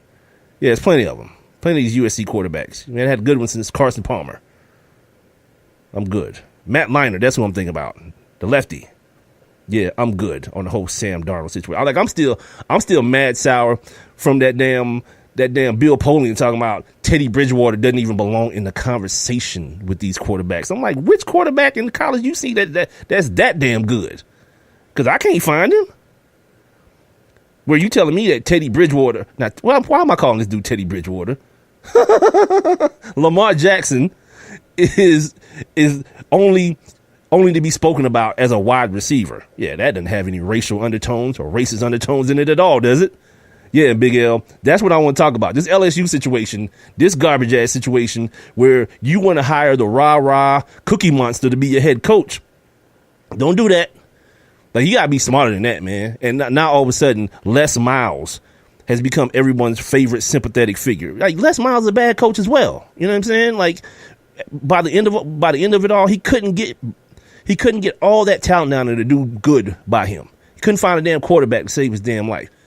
You know what I'm saying? Which shouldn't be the hardest thing to do when you're LSU. So people like, oh, see, they fired Les Miles for this cat. Well, only part of that statement should be admitted. Yes, they fired Les Miles, and probably, you know, I'm not ever the dude to say somebody should be fired. I hate when I hear other people do that. But based on the job that he was doing and what normal statute states, yeah, it was probably time for him to go. But yeah, the Cookie Monster, the Bayou Cookie Monster, probably wasn't the dude, man. You done paid these cats from Troy, the men of Troy, damn near $1 million to come in there and kick your ass at home. Remember when it used to be a thing? Death Valley at night. Them cats from Troy was like, the Death Valley at what? Yeah, it's about to go digital in this joint. We about to embarrass these cats, and they did. So then, here comes the weirdo part about it, the weirdo fan part about it. Somebody took the time to raise, to start a GoFundMe, because Ed Ogeron, that's who I keep referring to as the Bayou Cookie Monster, because he talk like this right here. He keep talking like this. Something like that.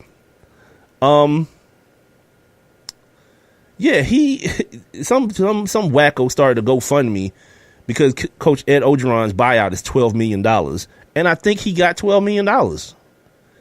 He raised $12 million on GoFundMe for this dude's buyout to have him fired. Like, who does that? Like, how bad of an individual do you have to be to do something like that? You know what I mean? Because I always talk about, like, how, you know, when people always talk about this coach needs to be fired, you realize what's happening there, man? It's not him. It's not just him. They got assistants. They got families. They got people who got to move and stuff like that. You know what I'm saying? Like, yeah, come on, B. Like, that's whack. All because a bunch of 20-year-olds and 19-year-olds ain't perfect. Because that's what we're talking about. We're talking about some of the most emotionally unstable creatures on earth. That people pack stadiums, 100,000 plus, and leave disappointed when they're not perfect. Yeah, man, y'all need to get better about yourselves, man. You need to look in the mirror and understand that ain't the move, man. You're weirdos and wackos for that silliness. I got so much I want to talk about, but this game about to come on. All right, let's do it. Let's do it. Like I mentioned, I enjoyed Texas Tech and Oklahoma State. I enjoyed that situation. I enjoyed watching USC lose. The Georgia situation is happening. That thing that happens here in Georgia when it comes to that team. The Georgia Down Bulldogs. That team? Yeah, man. The rightful king of the SEC. The Bulldogs of Georgia. Go, you Silverbridge. All these weirdos down here, man, are freaking flipping out. Georgia's number 5 in the nation. They playing good defense. They just beat the brakes off of Butch Jones, that team, that Tennessee team who, golly, that's such a disappointment every year. That's one of the teams I'm talking about. 100,000 people pack that stadium only to be let down each and every week by just ridiculousness that happens every year. This might be Tennessee's year. They might be back. They got this young team returning a bunch of, and every year they fall flat on their damn face every year. And they got a dude coaching a team that last year said, no matter what happens, we're still champions at life. Wait, what? That ain't what they paying you for, dude. They paying you for real championships. So he's probably going to be out of there next year. And they already got like names lined up. Chip Kelly, T. Martin, shout T. Martin. been out there running that USC offense for a minute now. I mean, through a couple of head coaches, you feel me? And T. Martin's still out there. He yet holding on. You know what I mean?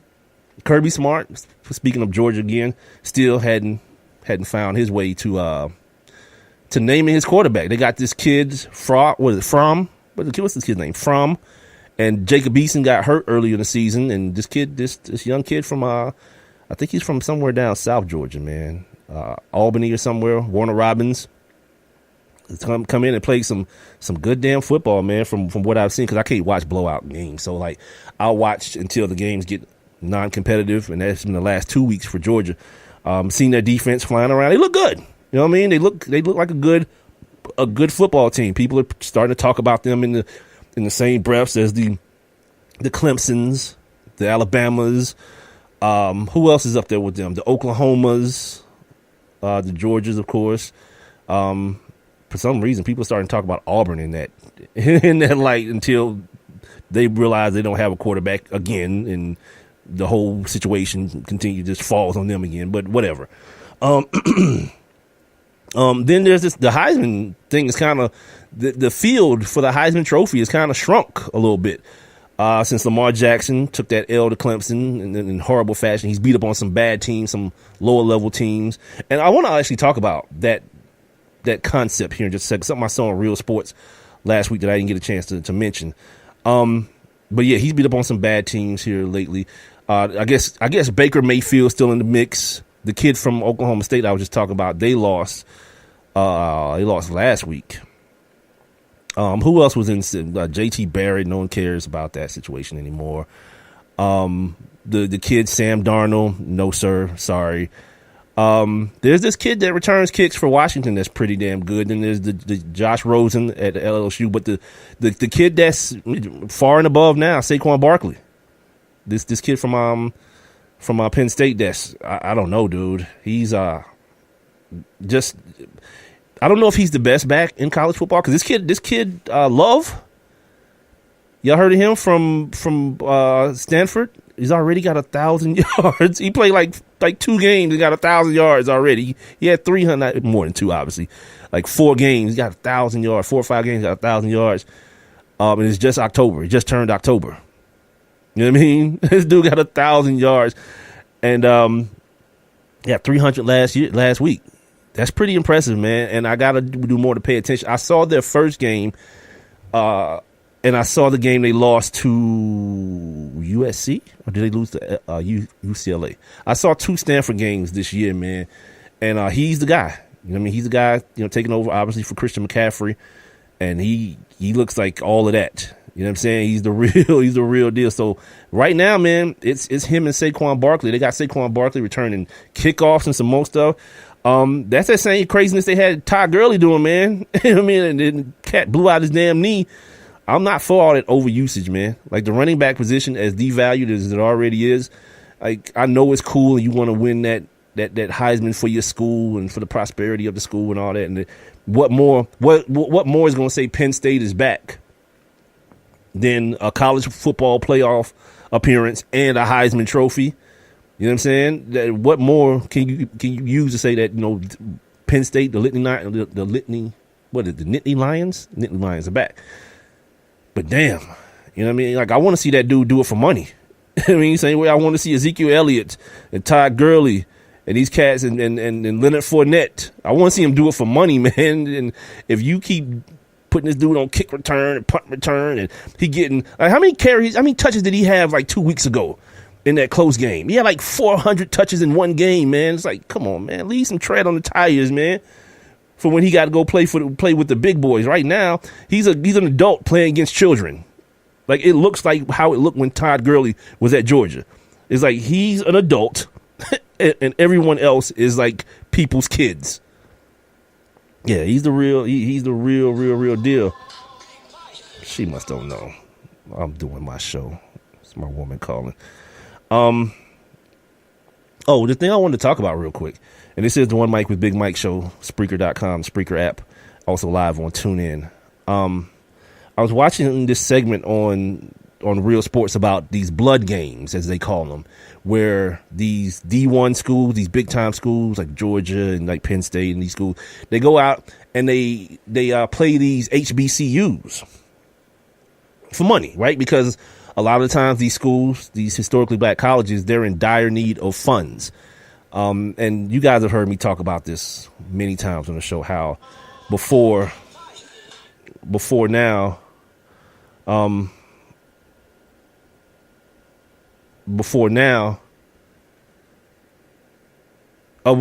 in recent times, these schools, especially the publicly funded ones, have fallen on hard times. So they go out and they send, Bethune-Cookman to play freaking Florida State. And what I don't think the thing that we kind of miss out on, we kind of overlook, is the actual size and speed difference in these teams. Like last year, they even talked about that kid who got paralyzed playing against Georgia. He's playing the kickoff return team, and he's like 5'8", 150 pounds, right? He gets blocked by the kicker. The kicker for Georgia outweighs this kid by like 80 pounds. Feel me? Catches him the wrong way, breaks this dude's neck or back or whatever. He's paralyzed. And we used to do this thing called the actually my man Rob Calloway still does he does a show called the HBCU Report, but on the Sports King show, when we were on the radio here in Atlanta, we would actually do a segment of the show called the HBCU Report. And I remember asking, man, the coach for Savannah State, I was like, dude, how do you do that? Like, how do you in good conscience send your kids out there? And I was just talking about taking the fundamental ass kicking of the score. You know what I'm saying? Like getting outscored, that ass kicking. But after watching this latest episode of Real Sports, man, it's like it's more than that, man. Not only that, it transcends beyond that to basketball as well, because the basketball kids gotta go take these games as well. And with them, it not only affects them physically, it affects them in the classroom, because they have to go travel for these games. Basketball, you play more games out of the week, obviously, than football. So they're missing classes. So a lot of these kids, they're like, we're not getting the same teaching as our cohorts, because they're in class, we can't be in class, which also makes them have to take majors like dance and art and things like that to be able to stay eligible. So then they get these fugazi degrees from whatever, historically black college that mean nothing. So you send them out in the world unprepared, because they're being used as money makers for these universities. And if you want to know where all this kind of stuff stems from, I always do this. And this dude has never emailed me back about doing my show. And I email him from time to time, my man, William Roden. He wrote The $40 Million Slave. He talks about how the people, the suits, or I guess you want to call them, at these historically black colleges and universities dropped the ball many years ago, when college sports became integrated, and these white schools understood that they need this black talent in order to compete. That's when they start pumping money into their programs, fancy weight rooms, and giving Eric Dickerson gold Camaros and things of that nature. And excuse me, the black schools never felt the need to do those type of things, and it's just kind of rested on the laurels. The fact that the black pride would carry them through. These kids would still come to our schools because they're black. Wrong. You don't take into consideration the fact that everybody wants better. And when offered better, guess what we're going to do? We don't care if it's white, brown, green, polka dot, pink. Your human nature is going to take you to the thing that's better. And now they're forced to pimp out these kids, man. These kids who are just not physically, especially in the realm of football, they're not physically able. They're walking into these games, and many of the coaches are saying things like, we just want to come out of this thing alive. In a lot of cases, that becomes literal. Like the kid last year from Southern in Georgia, he could have died, B. And they pump it up to these kids like, you get a chance to play at Stanford Stadium or LSU Stadium or wherever. Until, like, you know, they talking to some of these kids until they roll off the bus. They get off the bus and realize, damn, these dudes are huge. They're a lot bigger than us. You know what I mean? But as long as, like, yeah, Big L, you're right, man. As long as there's money to be made, man, to hell with the kids, right? It's always to hell with the kids. That's why I always tell y'all, man, I struggle morally, man. College sports, I struggle morally with it, without a doubt, man. Speaking of the 10%, here's the thing, dude. Because I am no dose. This is the last thing before I break. He says he's seen someone that 10% of the NFL Hall of Fame is from HBCUs. I saw that too. The other stat that was given on Real Sports was that a kid is 50% more. A student athlete, a black student athlete, is 50% more. I think it's basketball players 50% more likely to graduate from a white school than he is from a black school. And part of it is because of how these kids are getting pimped, man. They're getting taken out of class to go make money for a broke ass school. What we gonna do, man? What we gonna do, B? You know what I mean? Like, what the hell? It's the One Mic with Big Mike show, man. Spreaker.com, the Spreaker app. Tune in, One Mic with Big Mike. We got one segment left. We'll do it on the other side of this break.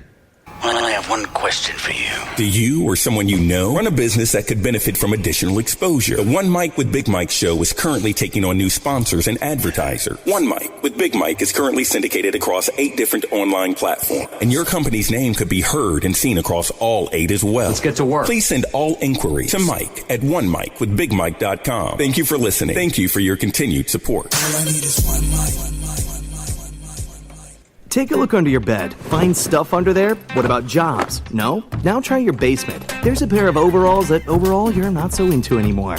A perfectly good laptop that hasn't sat in your lap in months. And even more stuff, but still no jobs? Well, you really have both. See, stuff is defined as household articles considered as a group. Sometimes this stuff is no longer needed. Wait, no longer needed? That can't be right. Because remember those jobs you were looking for? Those are really needed, and they're the stuff inside your stuff. Even inside that winter coat that moved with you to Phoenix. Our job is to unlock those jobs, and it starts when you donate your stuff to your local Goodwill. Here's how we do it. When you donate to Goodwill, we sell your stuff to provide job training for people right here in your community. So just by teaming up with Goodwill, you help create jobs. And isn't that worth parting with the leftover guitar from your 80s cover band? Goodwill. Donate stuff, create jobs. Find your nearest donation center at goodwill.org. A message from Goodwill and the Ad Council. And now back to One Mic with Big Mike. And here we go!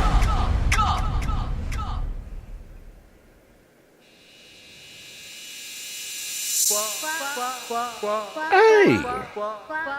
Hey, look, OJ the Jew man. East Side, stand up, man. It's the One Mic with Big Mike show. Got another segment left here. The game is underway, man. Washington, the Redskins, and the Kansas City Chiefs, man, the lone undefeated team in the NFL, kicking off here on ESPN. You can watch that joint while you listen to your boy on mute. No, don't listen to me on mute. Mute the game and listen to me is what I mean to say. Anyway, don't forget the show is available on demand on Spreaker.com, the Spreaker app, TuneIn, iTunes, iHeartRadio, Stitcher, Google Play Music, YouTube. Of course, I got the live stream going on the Facebook page at One Mic with Big Mike. Apparently, someone's reported me again. I don't know what to do, man. They won't let your man shine, man. You know what I'm saying? Crazy, but you know, whatever. Killing my numbers on Facebook because I can't share my show with all these groups that I'm in. It's a big ass fly in here, y'all. Damn, it's distracting as hell. All right, speaking of the NFL, yesterday, week number 2 of this like fake ass protest or whatever they call themselves doing out there, man. It's like this weirdness that's happening right now. So Michael Bennett, Marshawn Lynch, 2 dudes, you know, Michael Bennett and the group guys sat down for the anthem or whatever. You know, because right now, I think Donald Trump won with all that. We're going to kneel before, you know what I mean, then stand for it. You missing the point. You're idiots. All of you are idiots. So whatever. Found this out yesterday via the old Facebook. Just noticed during the London game yesterday. And nobody was wearing pink. It's October, right? It's the month that the NFL tells you that you're supposed to care about breast cancer. but nobody was wearing pink. And as you can see throughout the weekend, wrapping up with tonight's game, nobody's wearing pink. Well, apparently that deal fell through. So because the money is gone, or whatever the agreement was, some kind of way the Susan G. Komen Foundation, the NFL, fell out. Yeah, they're like, yeah, F your titties now. I mean, we don't give a damn about your breasts now, women. And I remember reading the story to you guys last year when I found out, maybe the year before that, I think me and Rob were still doing the show, that with all that merchandise that was being sold across the board, like high school kids wearing pink, you know what I'm saying, Pop Warner kids, the NFL cats, all that kind of stuff, of all that money, the cancer research was getting like 4 to 5%. Not 45. Let me make sure I say this clearly. 4 to 5% was going towards the cancer research. This is why I keep telling y'all, man. I understand y'all mad about Colin Kaepernick, but the NFL has always been the Gestapo, man. They've always been full of crap. So, like, for you to be mad now, it's like knowing that your wife been cheating on you for the last 10 years of your marriage, and then one day you happen to see her walking down the street with a dude, and then you get extra mad. What? Why? You knew it was happening. You know what I mean? You knew exactly what was going on. So I hope y'all did. Like, I hope this Colin Kaepernick thing ain't just like, man, this ain't like the Easter Bunny not being real to y'all. Like, the NFL has always been full of crap. That's why when you hear me talk about college basketball, college sports, ooh, Terrell Pryor's in the building. Yeah, if you're not watching this game and you ain't see what I just saw, I'm not even going to describe it to you. But yeah, man, I tell y'all every year, man, I'm morally conflicted when I watch college football, man. I love watching college football, but I know what it is, man. It's grimy and it's ridiculous and it's stupid. The organization as a whole. But, you know, I'm a morally corrupt individual anyway, so miss me with that. And the other thing I heard yesterday, apparently they've kind of switched the focus. It's no longer Breast Cancer Awareness Month. It is now Domestic Violence Awareness Month. And I guess they don't have a color for that, so they can't put together merchandise for it. But I heard the promo on Fox. And to that, I say, where are the I just want football people? Because if you're going to say that about black folks getting killed, you probably should say that about bras getting beat up too. Right? My God, dude, I am no Joe just wrote in the chat room, Terrell Pryor is a huge human being. I don't think people realize this, man, how big, like that dude is bigger than Cam Newton and faster.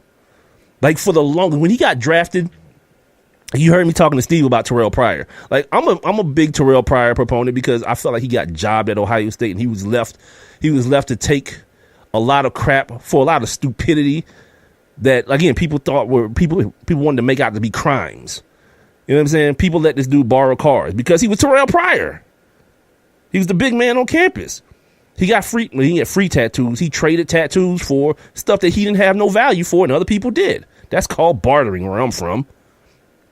So I was a big proponent of him. I felt like it was bullcrap that Roger Goodell suspended this dude for something that happened for an NCAA violation. He took money out this dude's pocket in the NFL after he got drafted in the supplemental draft. Like, how you do that? You suspend this dude in a professional job for something that happened when he was a quote unquote amateur that had nothing to do with your organization. No laws were broken. But he took it laying down. He appealed it or nothing. You know what I'm saying? Just so he can get his career started and jumped off. So that's always been a guy I rooted for. I always wondered, like, dude, when are you going to stop tricking yourself into playing quarterback, that you're a quarterback? That's not who you are, B. Your throwing motion is garbage. Your footwork is trash as well. You're the biggest, most athletic dude on the field at all time. Every time he steps on the court, he is the biggest and fastest and strongest guy on the field, bar none, pound for pound. Feel me? And then finally, when that quarterback thing drew up, when that quarterback well dried up, he was like, okay, I'll try my hand at wide receiver. At one point, and you can Google this because I do this every time. Like every time he makes a play like the one he just made for that touchdown, I'll always find the article when that dude was with Seattle and said, I can't catch. I'm not a wide receiver. I can't even catch. I was like, that's the dumbest thing I've ever heard anybody say. I'm being hyperbolic, of course, but it's pretty up there. Yeah, but when it was time to make some money and you knew it wasn't going to be at the quarterback position, your ass learned how to catch, didn't you? Because you really don't have to be if you're Terrell Pryor. You just have to be big. Just be bigger than the other guy and put your hands in the air. Catch the alley-oop, B. That's it. So shout out to him, man. I noticed he saw him at the Jets-Browns game last year in Cleveland. Yeah, that dude is a monster.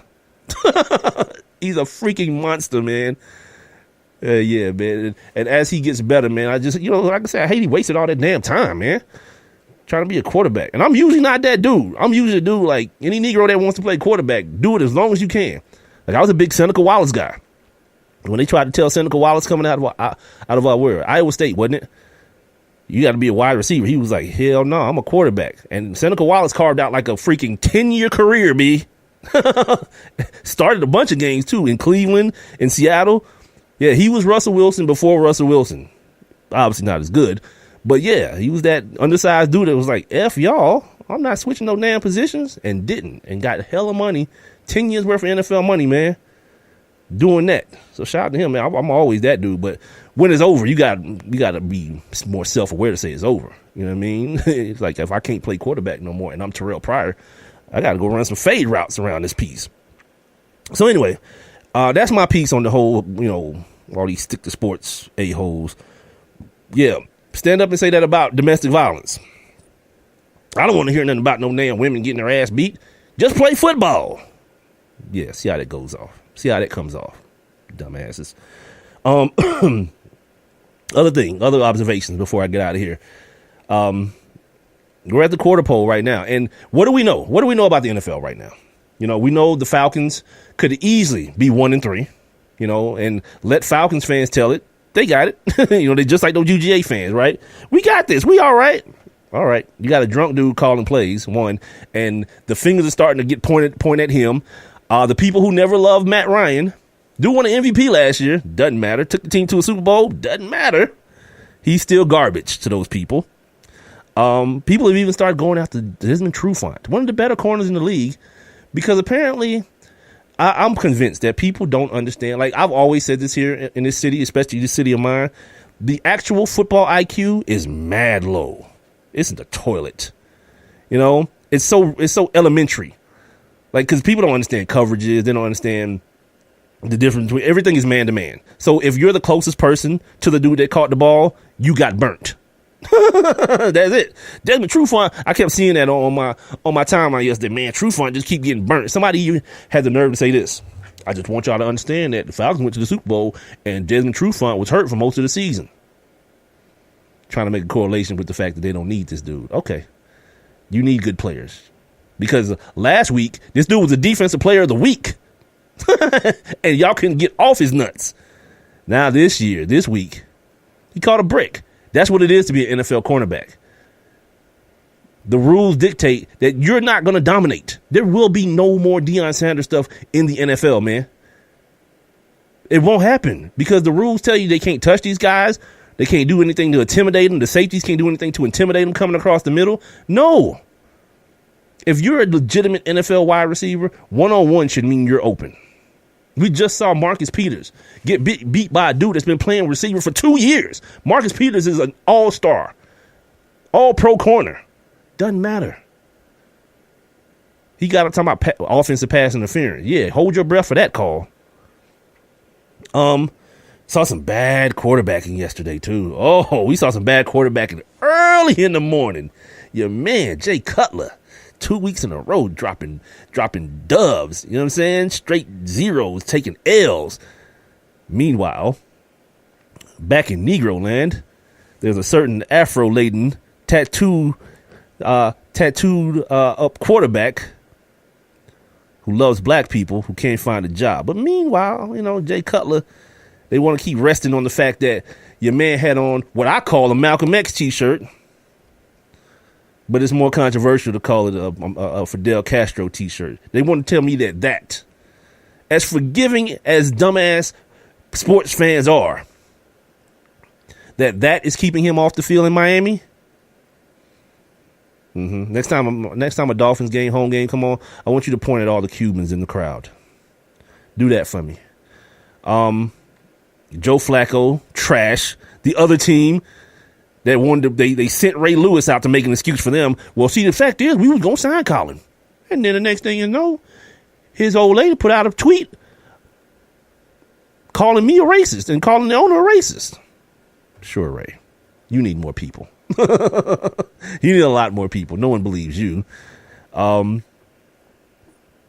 out in Oakland, where your man Marshawn still sitting for the anthem, shout to him. They tried to like surround him so nobody wouldn't see him. Marshawn don't give a damn. He walked in yesterday with a shirt on that said "Everybody versus Trump." You damn right. With his pants hanging off his ass like the Migos or some damn body. Like, come on, Marshawn, you're a grown ass man. But the trillness is all, he's dripping in trillness, dude. I can't mess with that. You know what I mean? There's nothing about me that's gonna criticize that. So yeah. Out in Oakland, Derek Carr got his back messed up. It looked like one of those Tony Romo situations. They calling it back spasms, but he got kicked in the damn back hard as hell. And yeah, dude, EJ Manuel, who a lot of people, based on yesterday, didn't even realize he was still in the league. Yeah, EJ Manuel still playing football. So is freaking Geno Smith, but not Colin Kaepernick. And Geno came in the game doing Geno thing. I mean, not Geno.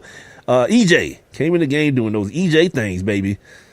But ain't nobody getting blackballed, are they? Nah, that ain't happening. Joe Flacco's trash. I just mentioned that.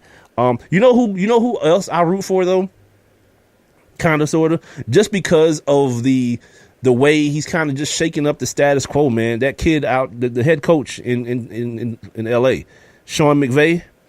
The fact that he's not one of those dudes that's like I'm the show head coaches, you know what I mean? Like I'm part of everything. I'm doing like that Jason Garrett stuff, who's just really just a puppet, a ginger puppet sitting over there on the sideline. Like this dude, he is the head coach. Let's call it Monday through Saturday. But then on Sunday, he is the offensive coordinator. He's got like a 75-year-old defensive coordinator that's been a head coach like a million times in Wade Phillips. So when the defense is on the field, my man is getting the offensive strategy straight. Not even worried about what's going on. If he need to get up and call timeout and all that kind of stuff, he got on the headset. Somebody could tell him, like, look, man, we need you on this. He don't have to be the dude that's over there, pouting and yelling at the referees all the damn time. And I like, you know what? I love, the fact that this kid is young. He's like 30 years old. And he's bringing a certain level of innovation to the game. And also the team is finding success in it. Like he's not doing this different thing and the team is sucking, because that would be terrible. You know what I'm saying? And also, you know what it shines a light on? How terrible of a coach Jeff Fisher was. My God. That dude let Steve McNair ruin and tear up and shred his body, taking him to a damn Super Bowl. And he rode that crap until the wheels fell off last year. That one Super Bowl appearance, man, Jeff Fisher could not, he lost the job in Tennessee and almost immediately got the job with St. Louis, moved them to freaking L.A., and then finally it took Eric Dickerson to be like, look, man, this man ain't put no respect on my name. He need to go. And then he got fired after they extended him. So I think Jeff Fisher's still getting paid from the Rams this year. AKA white losing. That's how white people lose in America, B. Yeah, it's crazy. Other observations from the weekend. The Tony Romo thing. I don't know what you guys think about that. You guys can tell me. The Tony Romo in the booth thing, I could see. People are saying that he's annoying, and I can see that. You know what I mean? He's got a little bit of the diarrhea of the mouth type thing. He won't shut the hell up, and it's kind of weird, for lack of a better word. And I don't know if it's weird just because it's weird, or it's weird because it's different, or it's weird because I don't think I've ever heard him talk that much, especially with that much enthusiasm in his voice. Because usually you hear Tony Romo talking after a football game, or the last time was about him, Dak he's earned the right to be our quarterback. He was mad, sad, like somebody just killed his dog type situation. So then to hear him calling games, maybe it's weird to me. But he has some of that Rondé Barber in him that he doesn't let the broadcast breathe at all. You know what I mean? His voice is like silence is uncomfortable to him. So his voice always has to fill every small little window of silence, and it's weird. And I can see where people get annoyed by that, quickly. And then the whole thing about him predicting plays and all that kind of stuff. Whatever. It's good. Yesterday we had a couple little blow-ups on the sideline, but only one was really made anything of. Like Antonio Brown went off about a play in which he was supposed to get the ball and he would have scored a touchdown. He went off on the sideline about it. And then, like, here's the thing too, white people, I don't know where this comes into play. Like, when you see a black dude going off, don't put your hands on him. Like Todd Haley was lucky that he didn't get jawed on the sideline. Like, that's not the move ever. Let that black man vent. Let him have those regular human emotions that we all have.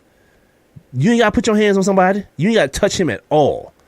And when that dude swung around and slapped your hand off of him, like, that was probably best case scenario in that situation. Like, you got to set up the rules of, like, of blacks. Like, no, don't do that. You don't have to console a black man when he's in that position. He's going to be all right. He's going to come back. But then that turned out to be a big thing, diva wide receiver and all that kind of stuff. But then everybody's favorite country boy, Phillip Rivers, does the same thing. He's on the field too. He's not even on the sideline, ripping his wristband off. Dumbass is yelling into the helmet as though it's a two-way radio when it's only a one-way radio, because of course he don't like the play call and they suck, and they've sucked now for 2 years straight. More than that, really. And they can't get nobody in the damn. They done moved to LA and can't get nobody in the damn stadium. A stadium that holds like 12 people and only 2 people show up every game. God, that's the NFL, man. That's the greed of the league coming back to haunt it, man. You want to put these 2 teams in LA, and only one of them is becoming decent so far through 4 weeks of football. The Rams got the star power. They got the young, hip looking coach with the hip new ideas and everything. They got, Jared Goff, who's playing, kid from Cal, playing good football through the first 4 weeks. Got a stud running back, Sammy Watkins. He's going to do Sammy Watkins things. Like, when he's healthy, it's all good. They still got Tavon Austin, though. Like, I'm never going to be ever a fan of Tavon Austin. Wrapping up here, you got Richard Sherman. Richard Sherman talking about fantasy football. He says fantasy football is why fans don't care about NFL players. Here's some news, Richard. Fans have never cared about you guys.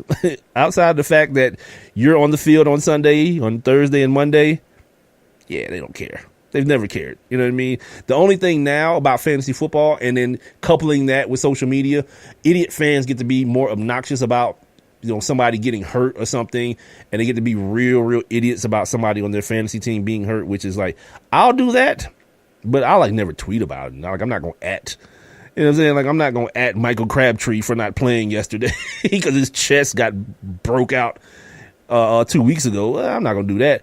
I'm going to be like, damn, B.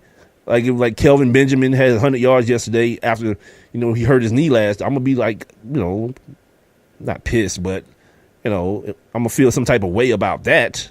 But other than that, I'm not trying to be that guy at all.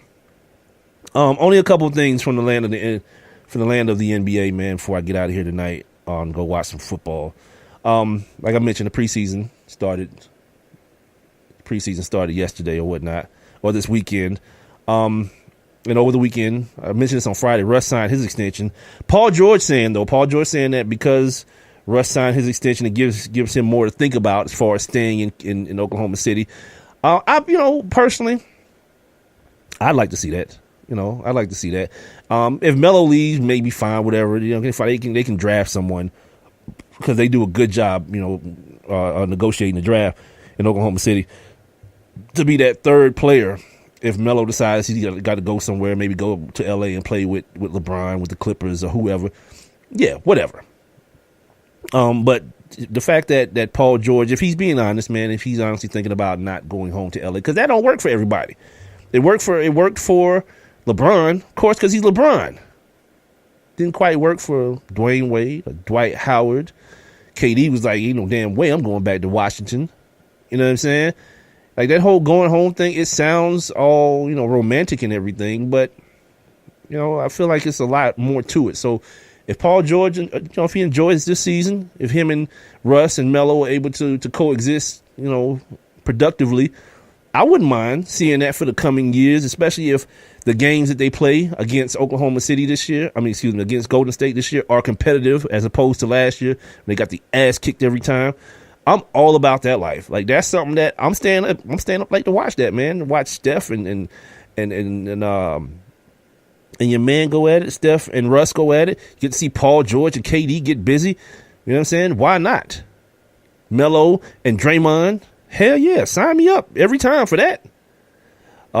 Speaking of basketball in the East, apparently Kevin Love is going to be playing center for the Cavs, which means your man Tristan Thompson is going to be coming off the bench.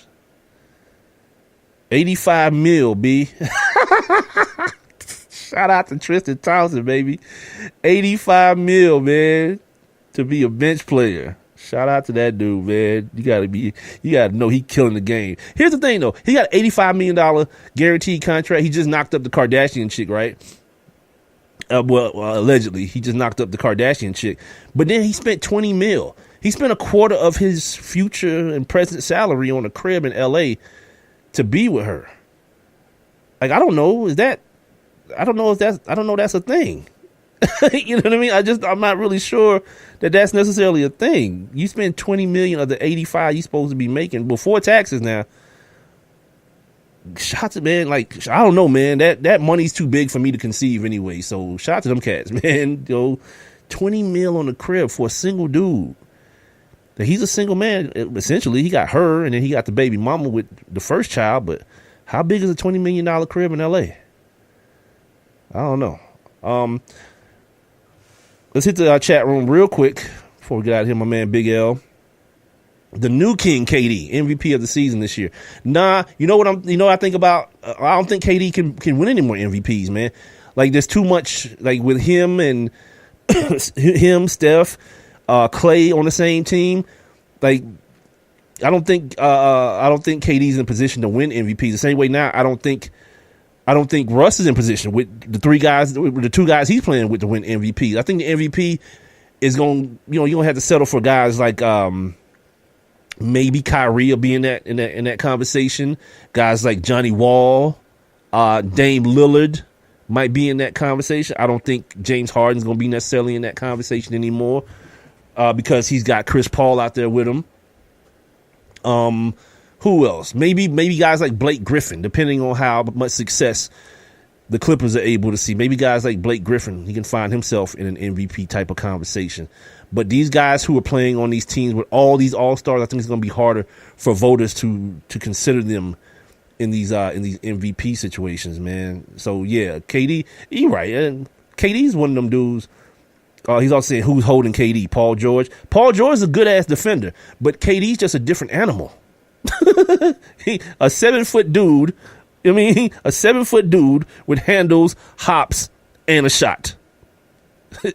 Tell me the last time in NBA history you've seen that combination.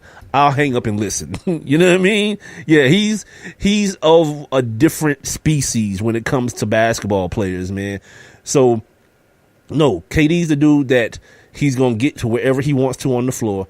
And you putting up a hand to contest the shot, you might as well just blow on his navel or something. You know what I mean? Because you're not going to ever affect that long-ass dude with that high-ass release shot. You're never going to do it. You just got to hope he's having an off night. Maybe your best bet for him, because he's still not the most stout guy, is to body him up and physical him a little bit. And Paul George is a real strong dude.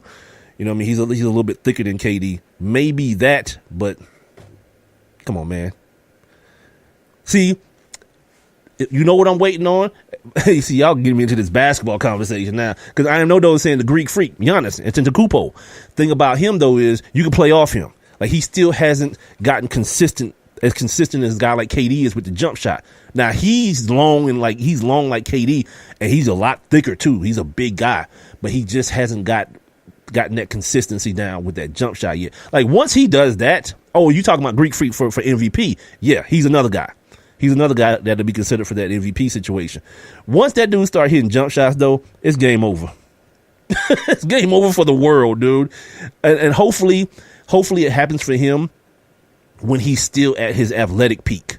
You know what I'm saying? Like when he's still able to jump out the damn gym and all that, and then he ends up with like a crazy back to the basket game too. Yeah. I hope he knows Kobe, man. I hope he like has a relationship with Kobe. He can learn some of those back to the basket type situations from Kobe, because once that happens, yeah, sayonara, man.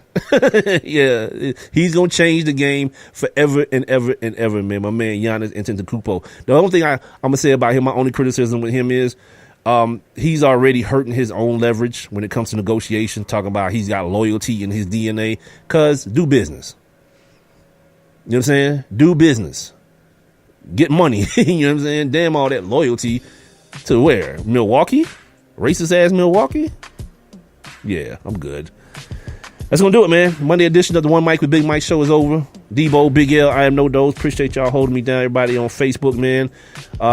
Deaf to the haters. You know, whoever reported me for spam or whatever on Facebook. You know, eat a fat one. Eat 2 of them of the sickest variety, please. Of the most AIDS-riddled variety. Eat them. Tell your friends, man. Tell a friend to tell a friend to tell a friend. You can catch the show on demand anytime. Spreaker.com, the Spreaker app. Download that for all your mobile devices. The TuneIn app, OneMicWithBigMike.com, iTunes, iHeartRadio, Stitcher, Google Play Music, and YouTube. Hey, on Wednesday, man, I want to talk to y'all, man, about, I want to talk about the show, man, with you guys. Big L, I am No Dose, Debo, anybody else who joins the chat room, man, I want to talk to you guys about the show itself, man. I want to do some improvements on the show, but I want to, I want to get those improvements from y'all. So be thinking about that for Wednesday's show. Matt Latofsky on Wednesday for fantasy football. So get your fantasy football waiver wire questions and all those things together from Matt on Wednesday from the Sporting News. And we'll do it all again for Hump Day, man. And remember, all you need is one mic. Catch y'all later.